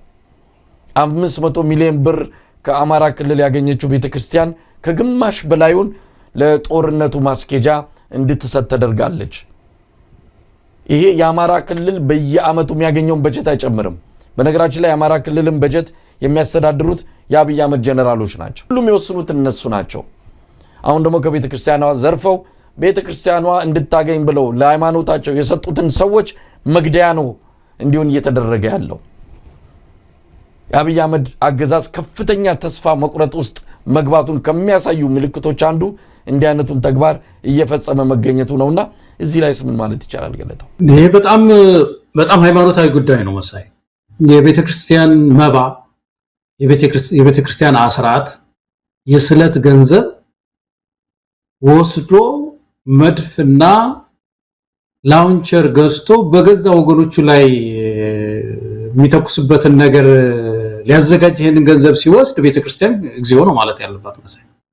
ይሄን ለምእመኖቿ ወዲያውኑ ማሳወቅ ያለባት። አንዳንድ ዋና ኃላፊዎች፣ የቤተክርስቲያኒቱ ኃላፊዎች ይሄን ነገር ሊደብቁ ቢሞክሩ እንኳን ውስጥ ያሉ ይሄን የሚያውቁ ሰዎች ማጋለጥ አለባቸው። ይሄ እኮ ኃጢአት እኮ ነው፣ ትልቅ ኃጢአት እኮ ነው፣ ትልቅ ከባድ ችግር እኮ ነው። መባ የስለት ገንዘብ፣ በስለት ገንዘብ ክላሽ ሊገዛ እኮ ነው።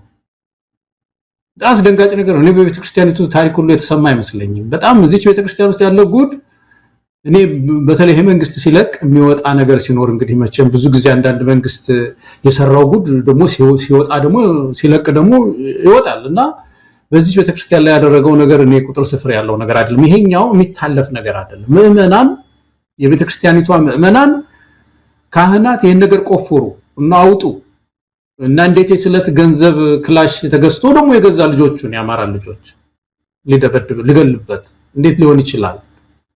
ይሄ ከባድ ነገር ነው መሳይ፣ በጣም ከባድ ነገር ነው እና የኢትዮጵያ ኦርቶዶክስ በተለይ እዚህ ምንድነው ሰንበት ትምህርት ቤት ተማሪዎች አሉ አይደለም፣ የተለያዩ አደረጃጀቶች ሁላችሁም ድምጻችሁን አሰሙ።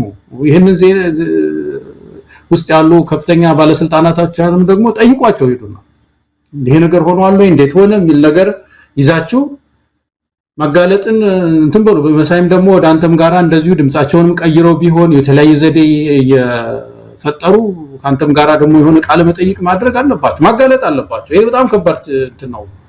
ህብረተሰቡስ ከዚህ አንፃር የራሱን እርምጃ መውሰድ አለበት። የሚገደልበትን ጠመንጃ የሚገዛበትን ገንዘብ በገዛ እጁ ያዋጣ ከሆነ ይሄ ለምን ሆነ? ከዚህ ልቅ ነፃ ሊያወጣው የሚችል ኃይል አለ ከጎኑ የተሰለፈ እየሞተለት ያለው የፋኖ ኃይል። ለምንድን ነው እሱን ማያግዘው? እኔ ቤተክርስቲያኗ አትረዳ አይደለም፣ ቤተክርስቲያኗ ሌላ የገቢ ምንጭም የላትም። ይሄ ሃይማኖታዊ አገልግሎቷን የምታውለው ከህብረተሰቡ በምትሰበስበው በተለያየ መንገድ የምታገኘው ገንዘብ ነው። ነገር ግን ያ ገንዘብ ሌላ ቦታ ሲውል ደግሞ ህብረተሰቡ የገንዘቡ ምንጭ የሆነው ህብረተሰብ ግን እዚህ ላይ በቃ ይቁም ብሎ ነፃ ወደሚወጣበት ወደማይገደልበት ወደ ነፃ ወደሚያወጡት ኃይሎች ላይ ነው ገንዘቡ እንዲውል ማድረግ ያለበት። በዚህ አንፃር ህብረተሰቡ የሚወስደው እርምጃ ነው የአብይ አህመድን የእንደዚህ አይነት መረን የለቀቀ ሉጋም ያጣ አካሄድ ማስቆም የሚችለው እንጂ ቤተክርስቲያኒቱ በማን እየተመራች እንደ ሰሞኑን ሰምተህ ከሆነ የጠቅላይ ቤተ ክህነት ስራ አስኪያጅ አቡነ ሳዊሮስ እኮ በአንድ መድረክ ላይ ይቺ ቤተክርስቲያን ለአብይ አህመድ ትጸልያለች ብሎ እኮ ነገሩን።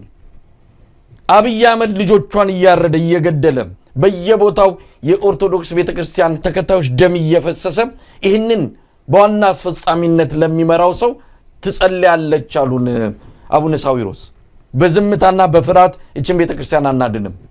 እንደና አቡነ ሳዊሮስ ያሉ ለአብይ አህመድ የሚጸልዩ ለአብይ አህመድ እድሜ የሚለምኑ ሰዎችን በፊት ለፊት ካልተጋፈጠ ምእመናኑ እውነት ለመናገር ቤተክርስቲያኗንም ማያድንም ራሱንም ማያድንም።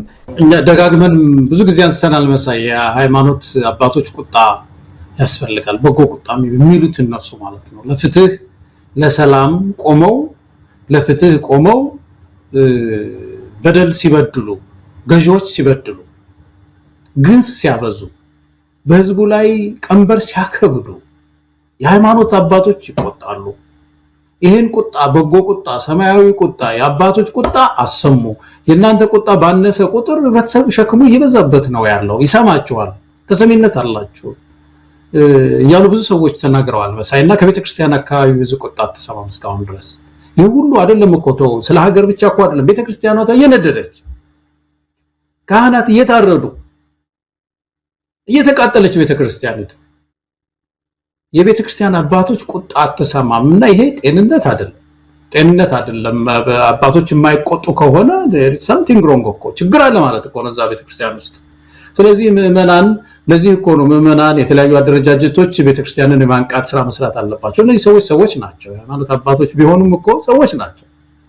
ስለዚህ ቤተክርስቲያንን አስተዳደሪቱን የማጽናት ነገር ያንን ታሪካዊ ጀግንነቷን የመመለስ ያን ክብደቷን የመመለስ ያን ግርማዋን የመመለስ ያን ሞገሷን የመመለስ ስራ ምዕመኑ መስራት መቻል አለበት እና ያ ያነሳው ነገር ትክክል ነው ማለት ነው። መሳይኛ እላፊ ሄዳችሁ ፓርቲ ደግፎ አላልንም አልወጣንም። ያን ግን ለፍትህ ቁሙ፣ ተቆጡ። የወንጌላውያን ቤተክርስቲያናት ህብረት ሽማግሌዎች መቆጣት አለባቸው። ይሄ ሁሉ በደል እየተፈጸመ እስቲ አሁን ይሄ የህፃጽ የትግራይ ረሃብ አያስቆጣም? መሳይ እንዴት አያስቆጣም? ይሄ እኮ የቤተክርስቲያንን እኮ የሚያስቆጣት ነገር እኮ ነው። እነዚህ ወገኖች የኦርቶዶክስ ቤተክርስቲያን አባል አይደሉም። በዚህ ሰዓት በዛ ድንኳን ውስጥ 10 ጊዜ የሚሰግዱ ደፋ ቀና የሚሉ የቤተክርስቲያን አባል አይደሉም። ስለነዚህ ወገኖች ቤተክርስቲያን ድምጿን ማሰማት እንደ ፖለቲካ ፓርቲ ነው መቅደም ያለበት። ቤተክርስቲያን ነበረች መቅደም ያለባት። የንስሐ አባቶች አሉ እዛ አካባቢ፣ እነሱ ናቸው መቅደም ያለባቸው እና ቤተክርስቲያን ሚናዋን መጎጣት አለባት እና የመጎትጎት ስራ ምዕመናን የማንቃት ስራ መስራት አለባቸው የሚለውን እኔ በጣም የምገዛው ነገር ነው ማለት ነው። ገለታው በእርግጥ እነ አቡነ ሳዊሮስ እና እሳቸውን መሰል ሰዎች ወደፊት እንዲመጡ የተፈለገም አንድም እንዲህ አይነት ተግባራትን እንዲህ አይነት ተልእኮ ተሰጥቷቸው ስለሆነ ብዙም የሚያስደንቅ አይደለም። ቤተክርስቲያኒቱን ከምዕመናን እጅ ፈልቅቀው ከሚመለከታቸው የመንፈሳዊ አባቶች እጅ ነጥቀው የወሰዱ ሰዎች ናቸው። በዋናነት የሚያስጨንቃቸው የአብይ አህመድ ስልጣን ነው። የመጡለትን ዓላማ እየተወጡ ስለሆነ ብዙም የምንደነቀው አይደለም። እኚህ አቡነ ሳዊሮስ የሚባሉ በትልቅ መንፈሳዊ የቤተክርስቲያኒቱ ስብሰባ ላይ እኮ በመሃል ተነስተው ባካችሁ ከጨረስን ደግሞ አሁን ሄደን እስቲ ኮሪደሩን ደግሞ እንጎብኝ፣ መንግስት ትልቅ ስራ እየሰራ ነው የሚሉ የካድሬ ስራ የሚሰሩ ሰው ከዚህም በላይ ሊያደርጉ ይችላሉ። ለታ ወደ ሌላው ርዕሰ ጉዳይ ሳንገባ እዚሁ አማራ ክልሉን ሌላ አጀንዳ ለማንሳት ያህል እኚህ ጀነራል ማመር ተሰማ የተባሉት ሰሞኑን ያነሱት ነገር በጣም አደገኛ ነው። በጣም አደገኛ ነው። በአንድ ራስ ሁለት ምላስ ናቸው። የኤርትራን መንግስት የሻዕቢያን ሰራዊት እንደዛ አድርገው ሰማይ ጥግ አድርሰው እንዳላንቆለጳጳሱና መዳኛ መውጫም የህይወት መንገድ አድርገው እንዳልገለጹ ዛሬ ደግሞ እኛ እኮ ነው አሸንፈናቸዋል፣ ብዙ ጊዜ አሸነፍናቸው፣ የተሸነፉ ኃይሎች ናቸው እያሉ ሲገልጹ እንደው ብዙ ርቀት እኮ ሜዳ አያስፈልግም። 3 እና 2 ዓመታትን ወደ ኋላ እኮ ሄድ ብለን ብናይ መከላከያ ሰራዊቱ እግሬ አውጭኝ ሲፈረጥጥ ያዳናቸው እኮ ኃይል የሻዕቢያ ኃይል ነው። ያዳናቸው እኮ የፋኖ ኃይል ነው። ያዳናቸው እኮ የአማራ ልዩ ኃይል ነው። ዛሬ ሁሉ ነገር በእጃችን ገባ ብለው ከሆነ አሁንም በእጃቸው አልገባም። ነገ ከነገ ወዲያ የምንሰማው ብዙ ነገር አለ። አማራ ክልል ላይ እኮ ሰራዊቱ በገፍ እኮ ነው። አሁን ሰሞኑን እንደዚሁ በቪዲዮ ታግዘው የሚመጡ መረጃዎችን እያየው ነበረ። በርካታ ቁጥር ያለው የአብይ አህመድ ሰራዊት እጁን እየሰጠን ያለው በገፍ በጅምላ ይህ ሰራዊት ይዞ ነው እንደዚህ የሚፎክረው ማመር ተሰማ። ከዛ ሌላ ያነሳው ነገርም ነገ ከነገ ወዲያ የአማራ ክልል የቀሩትን የመሰረተ ልማት አውታሮችንም ለማጥፋት እየተዘጋጀ መሆኑን ነው የነገሩን በተዘዋዋሪ። እናንተ አዲስ እንዲሰራላችሁ ትጠይቃላችሁ፣ የተሰራውም ገና ይጠፋል ነው ያሉት። እነሱ በፋኖ ላይ ሊያሳብቡን የፈለጉት ፋኖ ከዚህ ነገር ውስጥ እንደሌለ ዓለምን መስክሮለታል። ባንክ ዘርፎ አያውቅ፣ እንደዚህ መሰረተ ልማትን በማውደም ረገድ እጁም የለበት። እስካሁን ሲያወድምም ሲዘርፍም የነበረው ሴቶችን ሲደፍር የነበረው እናቶችን ሲደፍር የነበረው የአብይ አህመድ ሰራዊት ነው። እሱን አጠናክረው እንደሚቀጥሉበት ነው በአደባባይ የነገረን ማመር ተሰማ። እንኳን የሚሰራ አይደለም የተሰራውም አታገኙትም ነው ያለው። ዝም ብለህ እኮ ከአንድ አሸባሪም እንኳን የማትሰማው ነገር እኮ ነው። እንኳን ከመንግስት አካል ምንድነው አህያይቱ አለች የሚባለው፣ እኔ ከሞትኩ ሰርዶ አይብቀል አለች ይባላል። እና እኛ በስልጣን ላይ ከሌለም መሰረተ ልማት በሙሉ እናፈርሳለን የሚባል እንትን ከመንግስት ስልጣን የመንግስት ታንክና ባንክ ከሚያዙ ሰዎች እጅ ከወጣ ይች ሀገር ምን አይነት ሰዎች እጅ ላይ እንዳለች እኮ የሚያሳይ ነገር እኮ ነው። በጣም የሚያሳዝን እኮ ነገር። እናደቀዋለን። እኛን ማደግፉ ከሆነ እኛው መልሰን እናደቀዋለን። ተመለ ያደቀቁትም እኮ ነው ለነገሩ መንግስት እኮ ነው። ትምህርት ቤት የአማራ ልጆች ትምህርት ቤት እንዳይማሩ የሚያደርገው አብዛኛው መንግስት ነው እንደምናየው። ካምፕ ያደርጋቸዋል አንዳንድ ትምህርት ቤቶችን ይመሽግባቸዋል ተማሪዎች እንዳይማሩ በዛ አካባቢ ዲስካሬጅ ያደርጋቸዋል ያስፈራራቸዋል ድሮን በላያቸው ላይ ያዘንባል ስለዚህ አማራ ወጣት ከትምህርት ርቋል እውነታቸውን እኮ ማህበራዊ ተቋማቱን እኮ አፍርሰውታል ብዙ ክሊኒኮች ፈርሰዋል የተፈረሱት አይጠገኑ በወቅቱ በትግራይ ጦርነት ጊዜ የፈረሱ የአማራ ትምህርት ቤቶች እኮ ባጀት የላቸው አልተጠቀሙም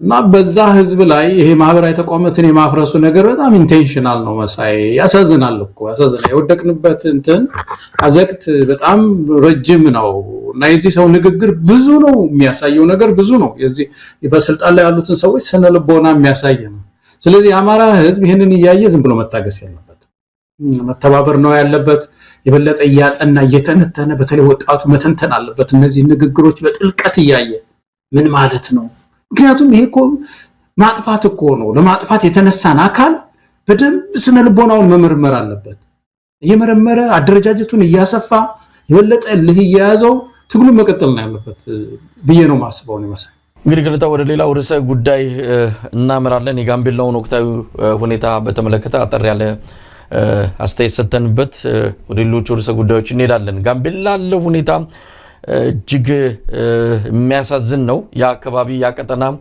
ዛሬም ከእንደዚህ አይነት እልቂትና የእርስ በርስ ግጭት አለመውጣቱ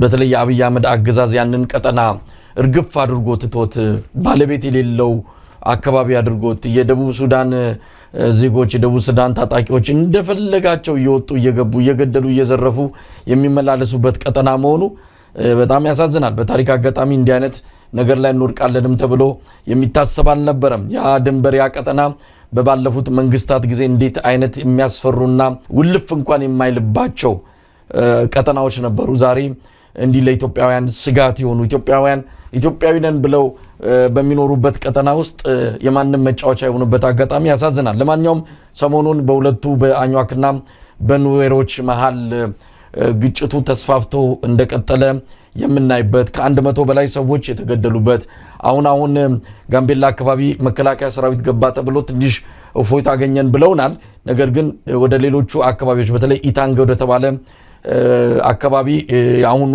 የእርስ በርስ ግጭቱ ተስፋፍቶ እንዳለ ነው እየሰማነው ብዙ ሰዎች ናቸው የተፈናቀሉት የተሰደዱት እንግዲህ አንዳንድ የአካባቢው ነዋሪዎች እንደሚሉት የቀድሞም የጋምቤላ ክልል አንድ ባለስልጣናው በስደት ያሉ እንደተናገሩት ጋምቤላ የኦሮሚያ አካል ናት የኢልባቡር አካል ናት ጋምቤላ የእርሻ መሬቷ ብዙ ነገሩ ያው ህዋትም ያኔ በእጃዙር ሲያስተዳድረው የነበረ ከ70% በላይ በቀጠናው የተሰማራው ባለሀብት የህዋት ሰዎች እንደሆኑ ይታወቃል አሁን የኦሮሚያ ብልጽግና ሰዎች ደግሞ ተረኛ ሆነው ያንን አካባቢ ለመቆጣጠርና እንደም ከህዋት በከፋ ሁኔታ ክልሉን ሙሉ በሙሉ ወደ ኦሮሚያ ለመጠቅለል እየሰሩ ናቸው የሚልም መረጃ ወጥቷል እንግዲህ እሱ መረጃ እየበሰለ ነው እናየዋለን ነገር ግን አሁን ሰው እየሞተ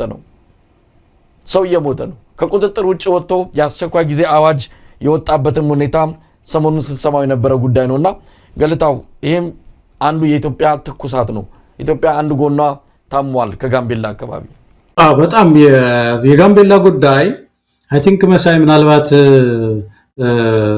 እንደው አንዳንድ ሰዎች ምክንያቱን በደንብ አጥብቀው ላልጠየቁ ሰዎች ጥቂት መረጃ ብንሰጣቸው ጥሩ ይመስለኛል ጋምቤላ ውስጥ ያለው ችግር ምንድነው ከየት ነው የተነሳው የሚለው ነገር የኢትዮጵያን አውቀን ነው መደገፍ ያለብን የጋምቤላን ጉዳይ ጋምቤላ ውስጥ ያለው ትልቅ ችግር ምንድነው የረጅም ጊዜ ታሪክ የሌለው የቅርብ ጊዜ ነው ታሪኩ የናት ሙቭመንት የሚባል ወይ የናት ንቅናቄ የሚባል አደረጃጀት ተፈጥሯል እና ይሄ አደረጃጀት የተፈጠረው ጋምቤላ ውስጥ አይደለም የተፈጠረው ደቡብ ሱዳን ውስጥ ነው ደቡብ ሱዳን ውስጥ ያሉ የኑዌር ተወላጆች በተለይ በሰሜን ሱዳን አካባቢ ይደገፋሉ ነው የሚባለው እነሱ አንድ የናት የምትባል ሀገር መመስረት አለብን የኑዌሮች ሀገር የአንድ ብሔር ሀገር ማለት ኑዌሮች ብቻ የሚኖሩባት የኑዌር ቋንቋ የሚናገሩ ሰዎች የሚኖሩባት ሀገር እንመሰርታለን እና ይሄንን መሰረታለን ካሉ በኋላ እንግዲህ የኑዌሮችን የአፐር ናይልን ተከትለው ሲመጡ ከደቡብ ሱዳን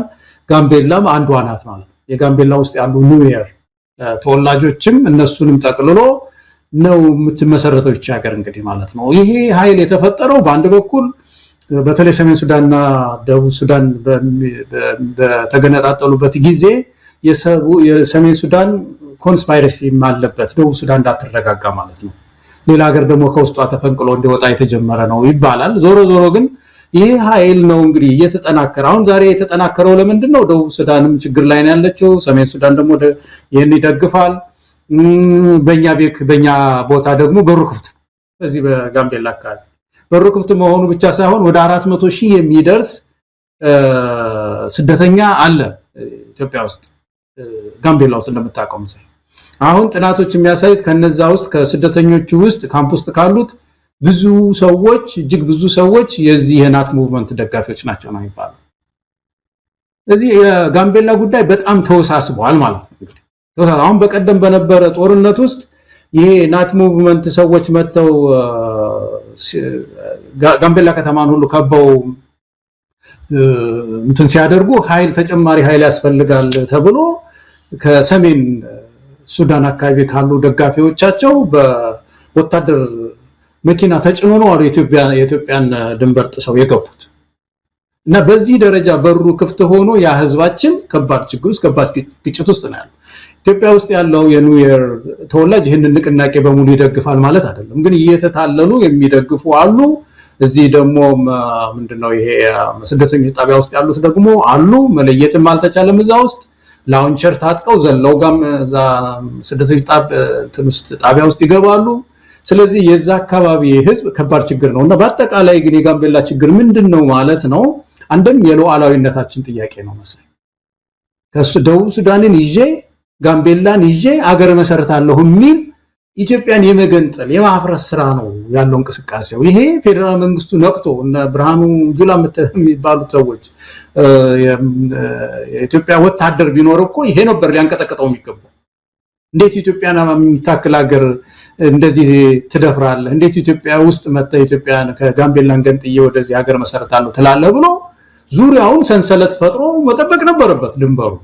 ምንም ዜናም ሰምተህ አታውቅም። ስለዚህ ስለ ዳር ድንበር ጉዳይ ምሳሌ በኦራል መኪና 8 ኦራል መኪና ነው አለኝ ሲነግረኝ አንድ ወንድም የዛ አካባቢ ተወላጅ ተጭነው መጥተው ላውንቸር ሁሉ ታጥቀው ሲበጠብጡ የነበሩት። ስለዚህ ክልሉ በከፍተኛ ሁኔታ ለእንደነዚህ አይነት ኢትዮጵያን እንገነጥላለን እናፈርሳለን ለሚሉ ኃይሎች የተጋለጠ ነው። በዛ ላይ አሁን ያልነው የዚህ የሬፊውጂ ካምፖቹም ጉዳይ አልጠራም፣ መንግስት የማጣራት ስራ ማይሰራምና ዞሮ ዞሮ የጋምቤላ ህዝብ በከፍተኛ ሁኔታ ለጸጥታ ስጋት ተዳርጓል። አሁን ከዋና ከተማ ውጭ ያሉ ትናንሽ ከተሞች በቁጥጥር ስር ናቸው፣ በእነዛ ኃይሎች ቁጥጥር ስር ነው ያለው። ሰው እንደፈለገው መንቀሳቀስ አይችልም መሳይ እና ኢትዮጵያውያን ይህንን ተረድተን ይሄ ሀገር የማፍረስም እንቅስቃሴ ነው የጋምቤላ ያኛዋክ ኒውየር ብቻ ሳይሆን ጋምቤላን ከዚህ ከደቡብ ሱዳን ካለው አፐር ናይል አካባቢ ካለው ህዝብ ጋር ገንጥለን ሀገርን መሰረታለን የሚሉ የታወቁ የናት ሙቭመንት የሚባሉ ታጣቂዎች ናቸው። እነዚህ ታጣቂዎች አሁን ኃይል ያገኙት ጉልበት ያገኙት የዚህ የሱዳን መፍረስ የሰሜን ሱዳን ጦርነትና የዚህ የደቡብ ሱዳን አካባቢ ያለ አለመረጋጋት እነሱን አፋፋቸው እና ጋምቤላ አካባቢ አሁን ቅድም ያነሳነው የኢትዮጵያ መንግስት ድንበሩን አለመጠበቁ። ስለዚህ ኢትዮጵያውያን የጋምቤላ ህመማችን መሆኑን በመረዳት ድምጽ ልንሆን ከጎናቸው ልንቆም ይገባል። በእውነት ገለታው ቀደም ሲል ያልከው ነገር ነው። የአማራ ክልልን ህዝብ በከባድ መሳሪያ እየደበደበ በድሮን በዙ 23 ከፍተኛ የሆነ አደጋ እየፈጠረ ያለው የአብይ አህመድ ሰራዊት ምን ነው ታዲያ ጋምቤላ ሄዶ ድንበር ማስከበርን ጨምሮ አሁን የመጣውን አደጋ መቀልበስ አቃተው? እንደው መገኘት ባለበት ቦታ አይገኝም፣ መገኘት በሌለበት ቦታ ሄዶ ምንድነው ሰላማዊ ዜጎች ቤት ምንድነው ሌማቱን እየገለበጠ ሊጥ ሳይቀር እየወሰደ እየዘረፈ ያለ ሰራዊት ጋምቤላ አይታዩም። በጣም ያሳዝናል። ይሄ ነው እንግዲህ የኢትዮጵያ ህዝብ አንዱ ጥያቄ ማንሳት ያለበት። ሰራዊቱ እውነት ለህገ መንግስቱ ለኢትዮጵያ ህዝብ ዘብ የቆመ ከሆነ ችግሩ ያለው የት ነው ብሎ ተረድቶ እዛ አካባቢ ኢትዮጵያ እየደማች ያለችበትን አካባቢ ማዳን ነበረበት። ግን ያን አይደለም የሚደረገው። አማራ ክልል ላይ ያለው ህዝብ ለስልጣኔ አስጊ ነው፣ ለረጅም ጊዜ በስልጣን እንዳልቆይ የሚያደርገኝ አንዱ አማራ ክልል ውስጥ ያለው ነገር ነው ብሎ ስለፈራ ለራሱ ስልጣን ሲል ነው ሰራዊቱን በሙሉ አማራ ክልል አስገብቶ እንዲህ አይነት የዘር ማጥፋት ወንጀል እየፈጸመ ያለው። ለማንኛውም የጋምቤላ ክልል ጉዳይ በጣም አሳሳቢ ነው። ይህም በተመለከተ እንግዲህ የክልሉ ተወላጆች ከግራ ከቀኝም ያሉትን እያነጋገርን ነው። ምናልባት በመድረክ አምጥተናቸው እንደዚሁ ስለ ክልሉ ምንድነው መፍትሄው? እንግዲህ ከአገዛዙ የሚጠበቅ መፍትሄ የለም። የኢትዮጵያ ሕዝብ ከአብይ አህመድ የሚጠብቀው መፍትሄ የለም። ከአብይ አህመድ የሚገኘው ችግር ነው፣ መከራ ነው፣ የበለጠ ማወሳሰብ ነው። ስለዚህ ይህን ጉዳይ የተመለከተ መድረክ ወደፊት እንደሚኖረን ተስፋ አደርጋለሁ። ገለታው የምክክር ኮሚሽኑ ጥር ላይ የመጨረሻ ጉባኤ አካሄዳለሁ እያለ ነው፣ መግለጫ ሰጥቷል። እኔ ምክክር ኮሚሽን እንደው ስራውንም የተወ መስሎኝ ነበረ። ምክንያቱም አብይ አህመድ ባለፈው ያንን መግለጫ ከሰጠ በኋላ ኮሚሽኑ ከዚህ በኋላ መቼም የምንሰራው ስራ የለም፣ ስራችንንም አብይ አህመድ በዚህ ደረጃ ገልጾታል እና ሚናችን የኮሰሰ ነው ብለው የሚያቆሙ ነበር የመሰለኝ። ያው ስራችንን ቀጥለናል ብለው ጉባኤ እየጠሩ ነው። እንደው አንድ ሶስት ነገሮች ብለን ማንሳት እንችላለን። ሁሌ መቼም የምክክር ኮሚሽን እናነሳዋለን። ድካሙ እና ስርዓተ ወጥነቱ ብዙ ስለሆነ ብዙ ነጥብ በየጊዜው ማንሳት ይቻላል። ዛሬ ዝም ብለን አንድ ሶስት ነጥብ እናነሳ መሳይ። የመጀመሪያው ነገር ከዚህ በፊትም ያነሳነው ነው። ምክክር የሚባለው እንግዲህ መቼም ባልተግባቡ ሰዎች መካከል መሰለን የሚደረገው። እነዚህ ያልተግባቡ ሰዎች በጠረጴዛ ዙሪያ ችግሮቻችሁን ፍቱ፣ መነታረክ አያስፈልግም፣ አገረ መንግስት አልተረጋጋም በዛ ምክንያት፣ ስለዚህ ኑና እኔ ምንድነው ይሄ መደላድሉን ላዘጋጅላችሁ ኑና ተመካከሩ ነው። እንግዲህ የምክክር ኮሚሽን የሚባለው የምንጠብቀው ይሄ ነው እንጂ በተግባቡ ሰዎች መካከል የብልጽግና ሰዎች ተነጋግረው ምን ምክክር ያደርጋሉ? እነሱማ ተነጋግረው መደመር ነው ብለዋል፣ ጨርሰዋል። አሁን እኮ ያልተግባባው በዛ ነው እና ያንን አልሰበሰቡትም። ኦፌኮን የሚያክል ትልቅ ተቀባይነት ያለው በኦሮሚያ ክልል ደጅ ጥለውት፣ ያፓ የሚያክል ድርጅት ደጅ ጥለውት፣ መያድን ጥለውት፣ ምሁራኑን ሁሉ ጥለውት፣ አክቲቪስቱን ጥለውት፣ ጋዜጠኛውን ሁሉ ነበር አናስገባም ብለው ምን አይነት ምክክር ነው የሚደረገው? ምን አይነት ጉባኤ ሊያረጉ ነው የሚለው መቼም በጣም ይሄ ብዙ ሰው ጥያቄ ይመስለኛል። ሁለተኛው ግን እኔ እንደው በጣም እነዚህ ሰዎች አካሄዳቸው ስንታዘብ የቆየነው ነገር መሳይ አሁን የአዲስ አበባ ዩኒቨርሲቲ ምሁራን ሰብስቦ አጀንዳ ስጡ ይባላል። እንደው እነዚህ ሰዎች ስለ ፌደራል ስርዓቱ አጥንተዋል ይሆናል፣ ስለ ኢትዮጵያ ችግር አጥንተዋል ይሆናል። እዚህ ያሉ ምሁራንን ኢትዮጵያ ውስጥ በአሜሪካ ሀገር ያሉ ምሁራንን ስለ ሀገራቸው ስንት ዓመት ሙሉ ጥናት ያጠኑትን ሰዎች አጀንዳ ስጡ ይሏቸው። ማንኛውንም ሰው አጀንዳ ስጡ፣ ሪሰርች የሰራውን ሰው ሁሉ አጀንዳ ያቀብሉን ይላል እና እንደው ይዘው ለመላእክት የሚያቀርቡ ነው የሚመስሉትን።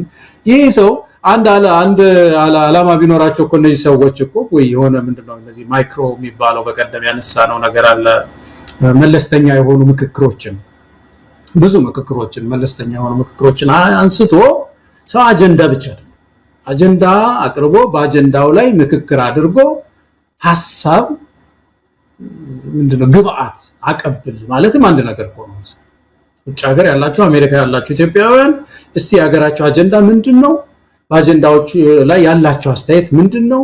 ምን ቢሆን ይሻላል ትላላችሁ የሚለው ነው የህብረተሰብ ተሳትፎ ማለት እንጂ ዝም ብሎ ጥያቄህን አቀብለኝ ከዛ አንድ ጉባኤ ላይ አደርግ ነው። እኔ የሚወያዩት ሰዎችን ችግር የለም እኔ ራሴ አመቻቻቸዋለሁ የሚለው ነገር አይሰራም እኮ ሳይና አካሄዱ ህብረተሰብ አሳታፊም አይደለም ማለት ነው። ማሳተፍ ማለት ጥያቄ ላይ ሳይሆን በጥያቄው ላይ ምንድነው የምትለው አንተ? ለምሳሌ ፌደራል ስርዓቱ ላይ ምንድነው የምትሉት? አሜሪካው ያላችሁ ኢትዮጵያውያን ፌደራል ስርዓቱ አጀንዳችሁ ከሆነ በዛ ላይ ምንድነው የእናንተ ኦፒኒየን?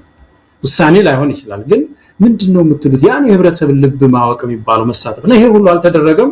ዝም ብለው ጥያቄ ብቻ አንጡ ተብሎ አሁን ጉባኤ ልናካሄድ ነው የሚሉት። እንግዲህ እነዚህ ሰዎች ጉባኤ በሚካሄድበት ሰዓትና ከጉባኤው ውጤት በኋላ ያለው እነዚህ ሁለት ምዕራፎች ተዋጅተዋል፣ ጊዜውን ዋጅተዋል። አሁን አንዱ ውይይት አንድ አጀንዳ ተመርጦ ለምሳሌ የሚፈልጉትን ሰው ጉባኤ ያጠሩ እንበል የካቲት ላይ ለምሳሌ ስለ አዲስ አበባ ከተማና አጀንዳው አዲስ አበባ ከተማ እና ይሄ ጉዳይ በቴሌቪዥን መታየት አለበት አይደለም? ትርክ ይነሳል። እንግዲህ መቼም አዲስ አበባ የዚህ መሆን አለባት የለም የዚህ መሆን አለባት የሚለው ይሄ ገበያ ላይ ሲውል ይሄ ሐሳብ ገበያ ላይ ሲውል በአገሪቱ ውስጥ መረጋጋት ያመጣሉ። አሁን ባለንበት ሁኔታ ይሄንን እንሸከማለን ነው። ስንት ህመም አለብን።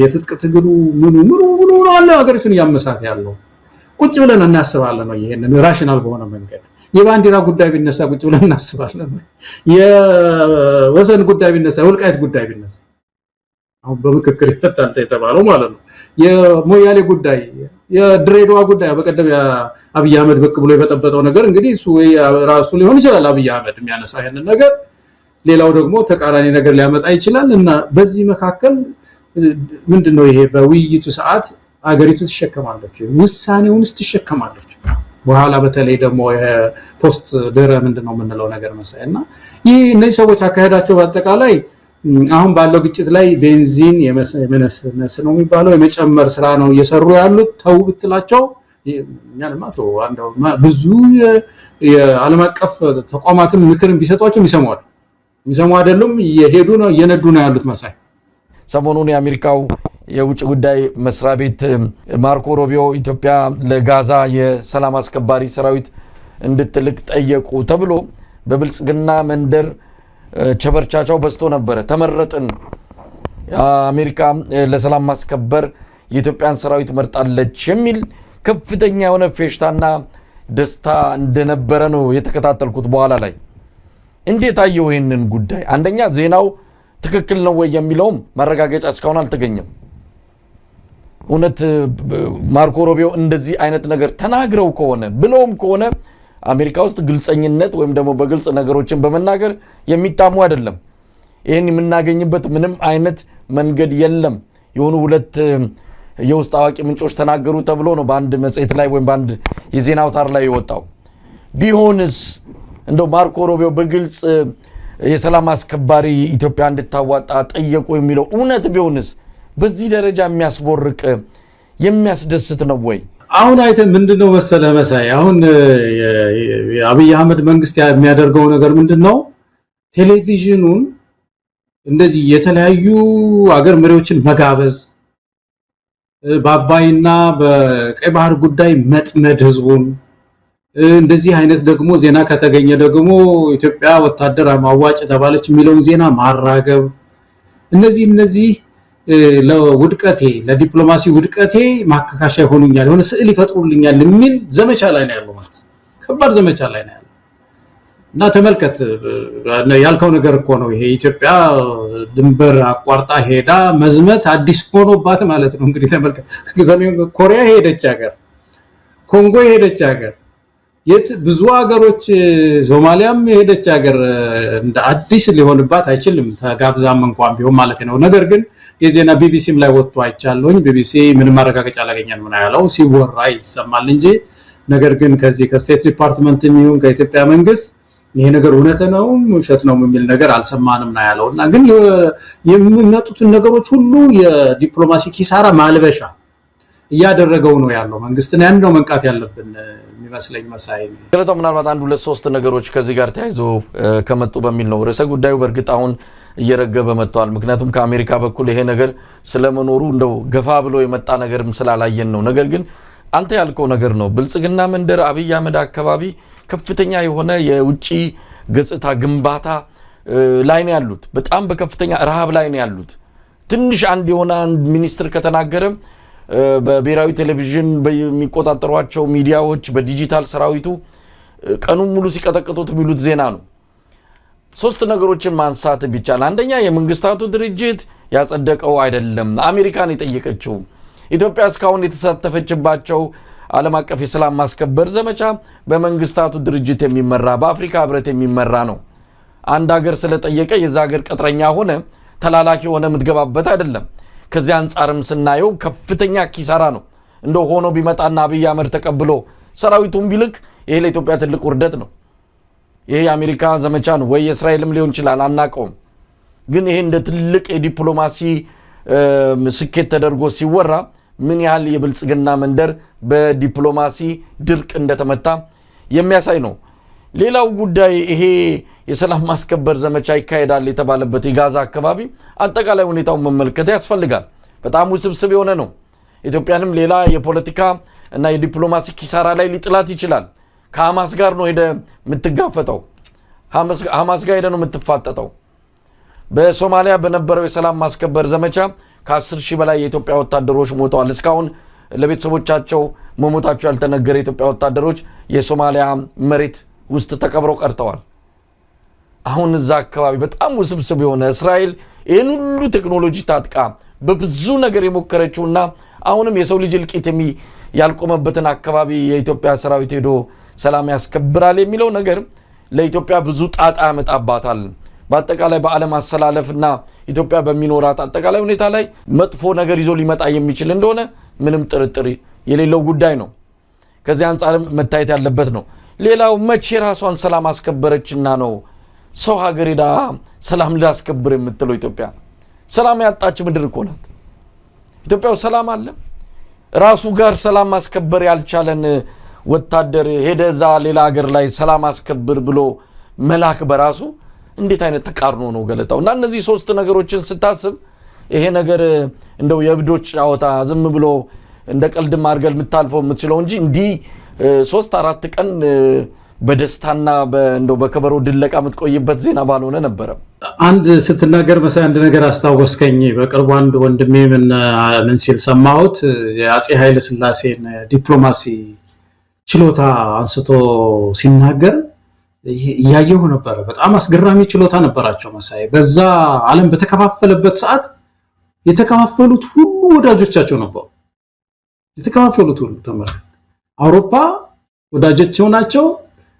ከአረቡ ዓለም ጋር ላለመጋጨት ያላቸው እንቅስቃሴ የሚታወቅ ነው። በጣም ይሄዱ ነበር አረብ ሀገር። ራሽያና ማናት አሜሪካ በተጋጩበት ሰዓት ራሽያ ሄደው ያን ሁሉ ብር አግኝተዋል። ታውቃለህ፣ እርዳታ የተቀበሉበት ሁኔታ ነው ያለው። ኖርዝ ኮሪያ ላይ በሳውዝ ኮሪያ በኩል ዘመቻ አዝምተው ነገር ግን እሳቸው ቻይናም ይሄዳሉ፣ ኮሪያም ይሄዳሉ፣ በየቦታው ይሄዳሉና በሁሉም ዘንድ ይሄ ነው ዲፕሎማሲ ልህቀት ማለት እኮ መሰለኝ። ተመልከት መካከለኛው ምስራቅን እንዴት አድርገው እንዳስተዳደሩት። በዛ በጣም ከባድ ከባቢ ውስጥ ነው ኢትዮጵያ ተጽዕኖ ኖሯት የቆየችው።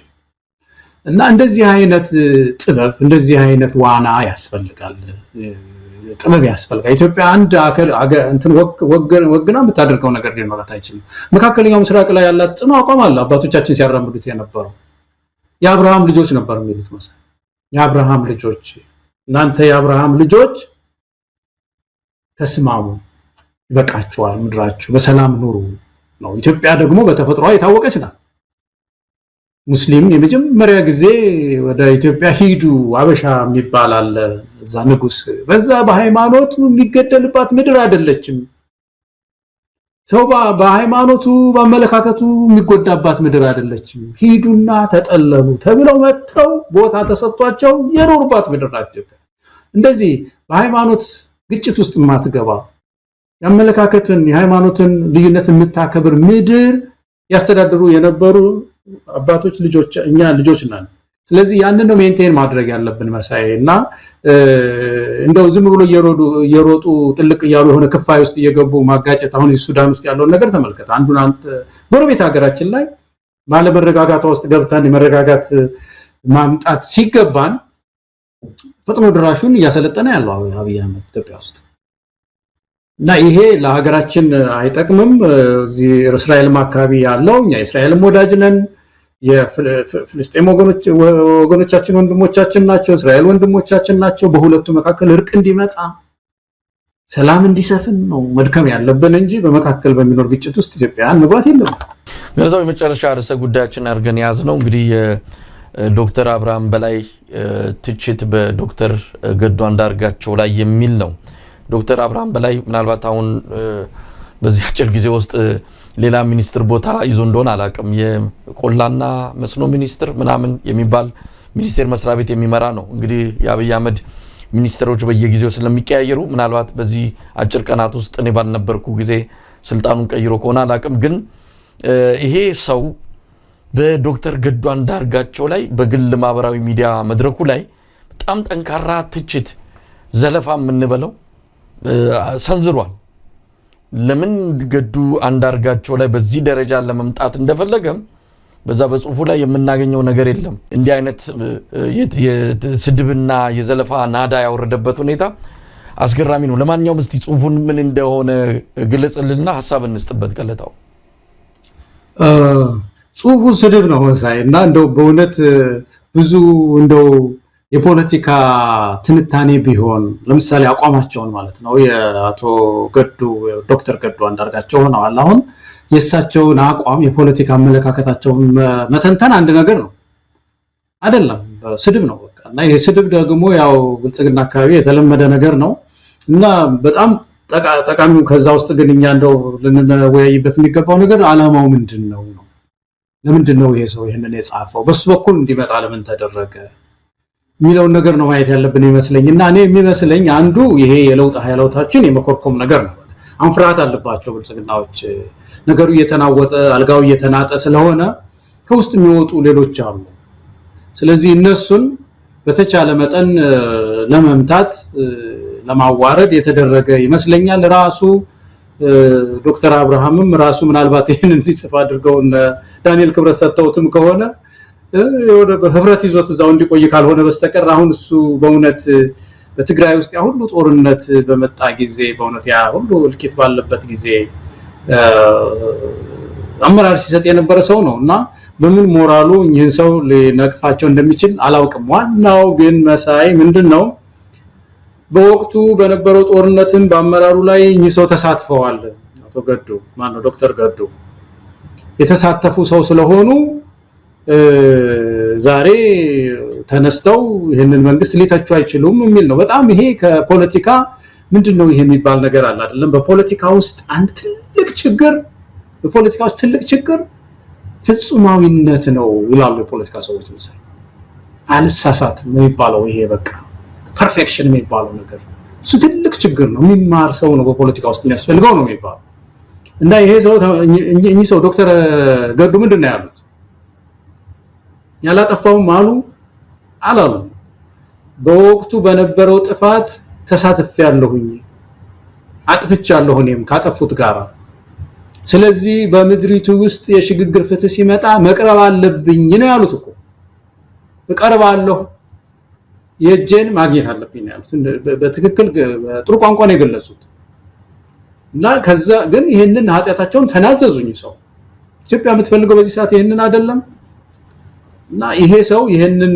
ቃላቸውን አይደለም እየተጠቀመ ያለው ስድብ ብቻ በወቅቱ የነበሩ ጦርነት ሲቀሰቀሱ የነበሩ ሰው ያለ ነውና ሊነሱ ያሉ የለውጥ ኃይሎችን የመደቆስ እንዳይነሱ ለማድረግ የሚደረግ ጥረት ይመስላል በአጠቃላይ መሳይ ገለታው እንግዲህ ዶክተር አብርሃም በላይ በጽሁፉ የገለጸው ነገር አለ በሰሜኑ ጦርነት ወቅት ገዱ አንዳርጋቸው የነበራቸው አቋም ወጥነት የጎደለው በማለት ነው አንድም የትችቱ ማጠንጠኛ ወጥነት የጎደለው አቋም ነበራቸው በጦርነቱ ጊዜ ከህዋት ጋር በነበረው ማለት ነው በዛን ጊዜ ሁሉም የመንግስት ከፍተኛ አመራሮች ወደ ግንባር ሲዘምቱ አቶ ገዱ የተሸናፊነት ስነልቦና ተላብሰው ነበር የሚል ነገር አንስተዋል ምንድነው የተሸናፊነት ስነልቦና ግራም ያጋባ ነገር ነው በዚህ ደረጃ ገዱ አንዳርጋቸው የሳቱት ነገር ካለ እስካሁን በግልጽ እንዲህ ነው ተብሎ የተነገረ ነገር የለም ድፍንፍን ያለት ነው ምንድነው የተሸናፊነት ስነልቦና የሚለው ነገር ዶክተር አብርሃም በግልጽ ሊነግረን አልቻለም ሌላው በህዋትን ከአማራና አፋር ክልሎች አስወጥቶ ወደ ትግራይ ከመለሰ በኋላ መንግስት ጦርነቱን በዚያው ለማቆም ሲወስን አቶ ገዱ ግፋ በለው የምን ማቆም ነው በማለት የጦርነት አራጋቢ ሆነው መክረባቸው ነው እንግዲህ በዶክተር አብርሃም በላይ የተገለጸው እንደዚሁም ከመሬት ይዞታና ከአማራ ታጣቂዎች ጋር በተገናኘ በድብቅ አብረው ይሰሩ እንደነበረ የራስን የፖለቲካ ፍላጎት ለማራመድ ሲባል ህገወጥ ታጣቂዎችን እንደ ምሽግ የመጠቀም ፍላጎት አሳይተዋል ዶክተር ገዱ አንዳርጋቸው የሚል ነገር ነው ያነሳው ክስ ነው እንዳልከው ተራ ክስ የሚባልም በእርግጥ አይደለም ነገር ግን በዚህ ደረጃ አሁን ላይ ለምን ዶክተር አብርሃም በላይ ይሄንን ነገር ይዞ መጣ የሚለው ነገር መነሳት ያለበት ጉዳይ ነው ገለታው ምን ሊያመጣ የሚችል ክስ ነው አሁን ገዱ አንዳርጋቸው ወስነዋል ከስርዓቱ ተለይተዋል ስተት ነው ብለው በፓርላማ ሌላ ቦታ እኮ ሄደው አይደለም እዛው ፓርላማ ቁጭ ብለው ገልጸዋል እኮ ለብልጽግና ሰዎች ከሀገር ወጥተው እኮ አይደለም ዶክተር ገዱ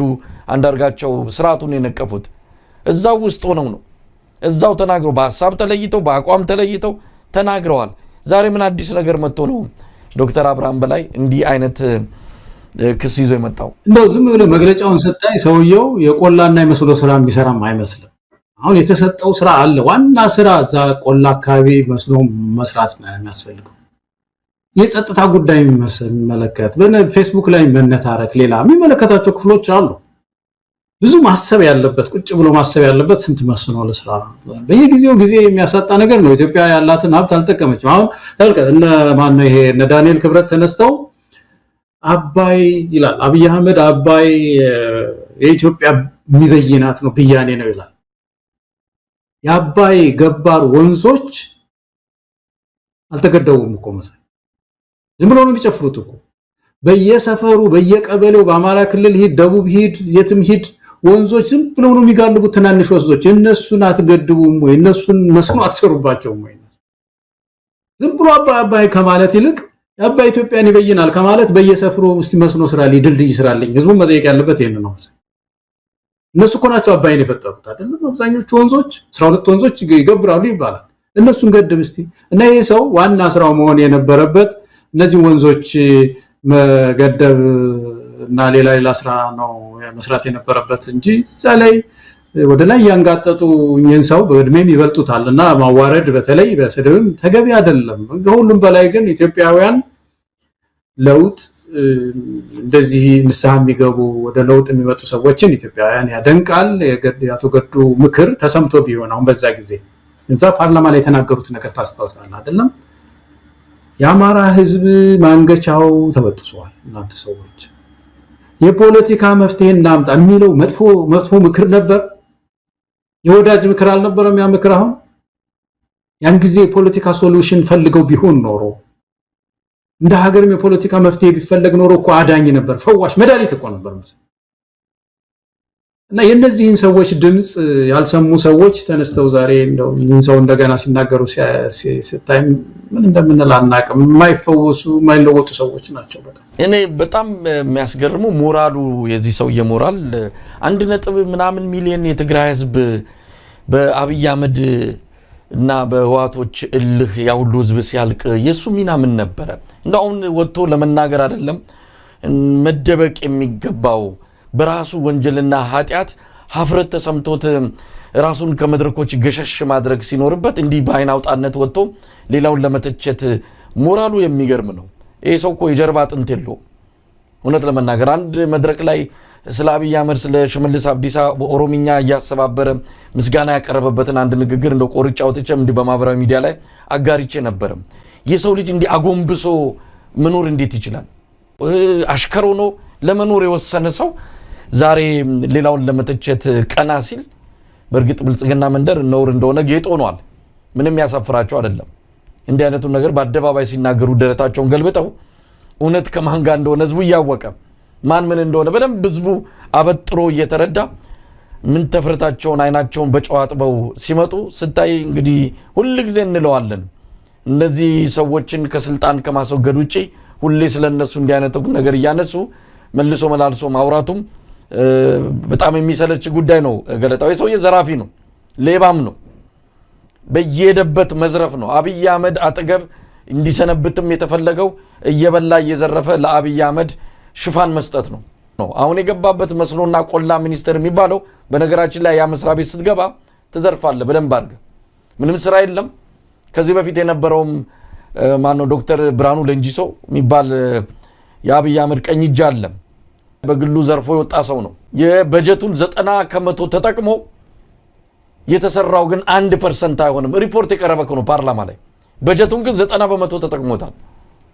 ስራው ግን 1% እንኳን አልተሰራም። ዘረፋ ነው። እሱ ቁጭ ብሎ መዝረፍትቶችን ነገር ጣል ያደረገ የአብይ አህመድንና የዙሪያውን ሰዎች እያስደሰተ መኖር ነው የፈለገውና እንዲህ አይነት ሞራል ቢስ ሞራል የሌለው የጀርባ አጥንት የሌለው ሰው እንዲህ አይነት ነገር መናገሩ በእውነት በልኩ ተነግሮት እንዲያፍር መደረግ አለበት። በተለይ ከትግራይ ህዝብ አንፃር የፈጸመው በደል የትግራይ ህዝብ እዚህ መከራ ውስጥ ሲገባ ከጨቋኞች ጋር ከገዳዮች ጋር የትግራይ ህዝብ መከራ ላይ ከጣለው ቡድን ጋር አብሮ ተሰልፎ ያለ በመሆኑ በታሪክም ነገ የሚጠየቅ እንደሆነ እንደው ሊያቆም የሚገባ ጉዳይ ነው ገለጣው። እንደው ግን ለዋሉበት መስክ ሙያም ጠቃሚ አይደለም ነው። በጣም የሚያስገርመኝ እኮ ይሄ ነው። ለምሳሌ የጤና ተቋም ይሄንን ቢል ምንድነው አቶሎ ብለን ከተቋሙ ጋር አሶሺየት እናደርገዋለን።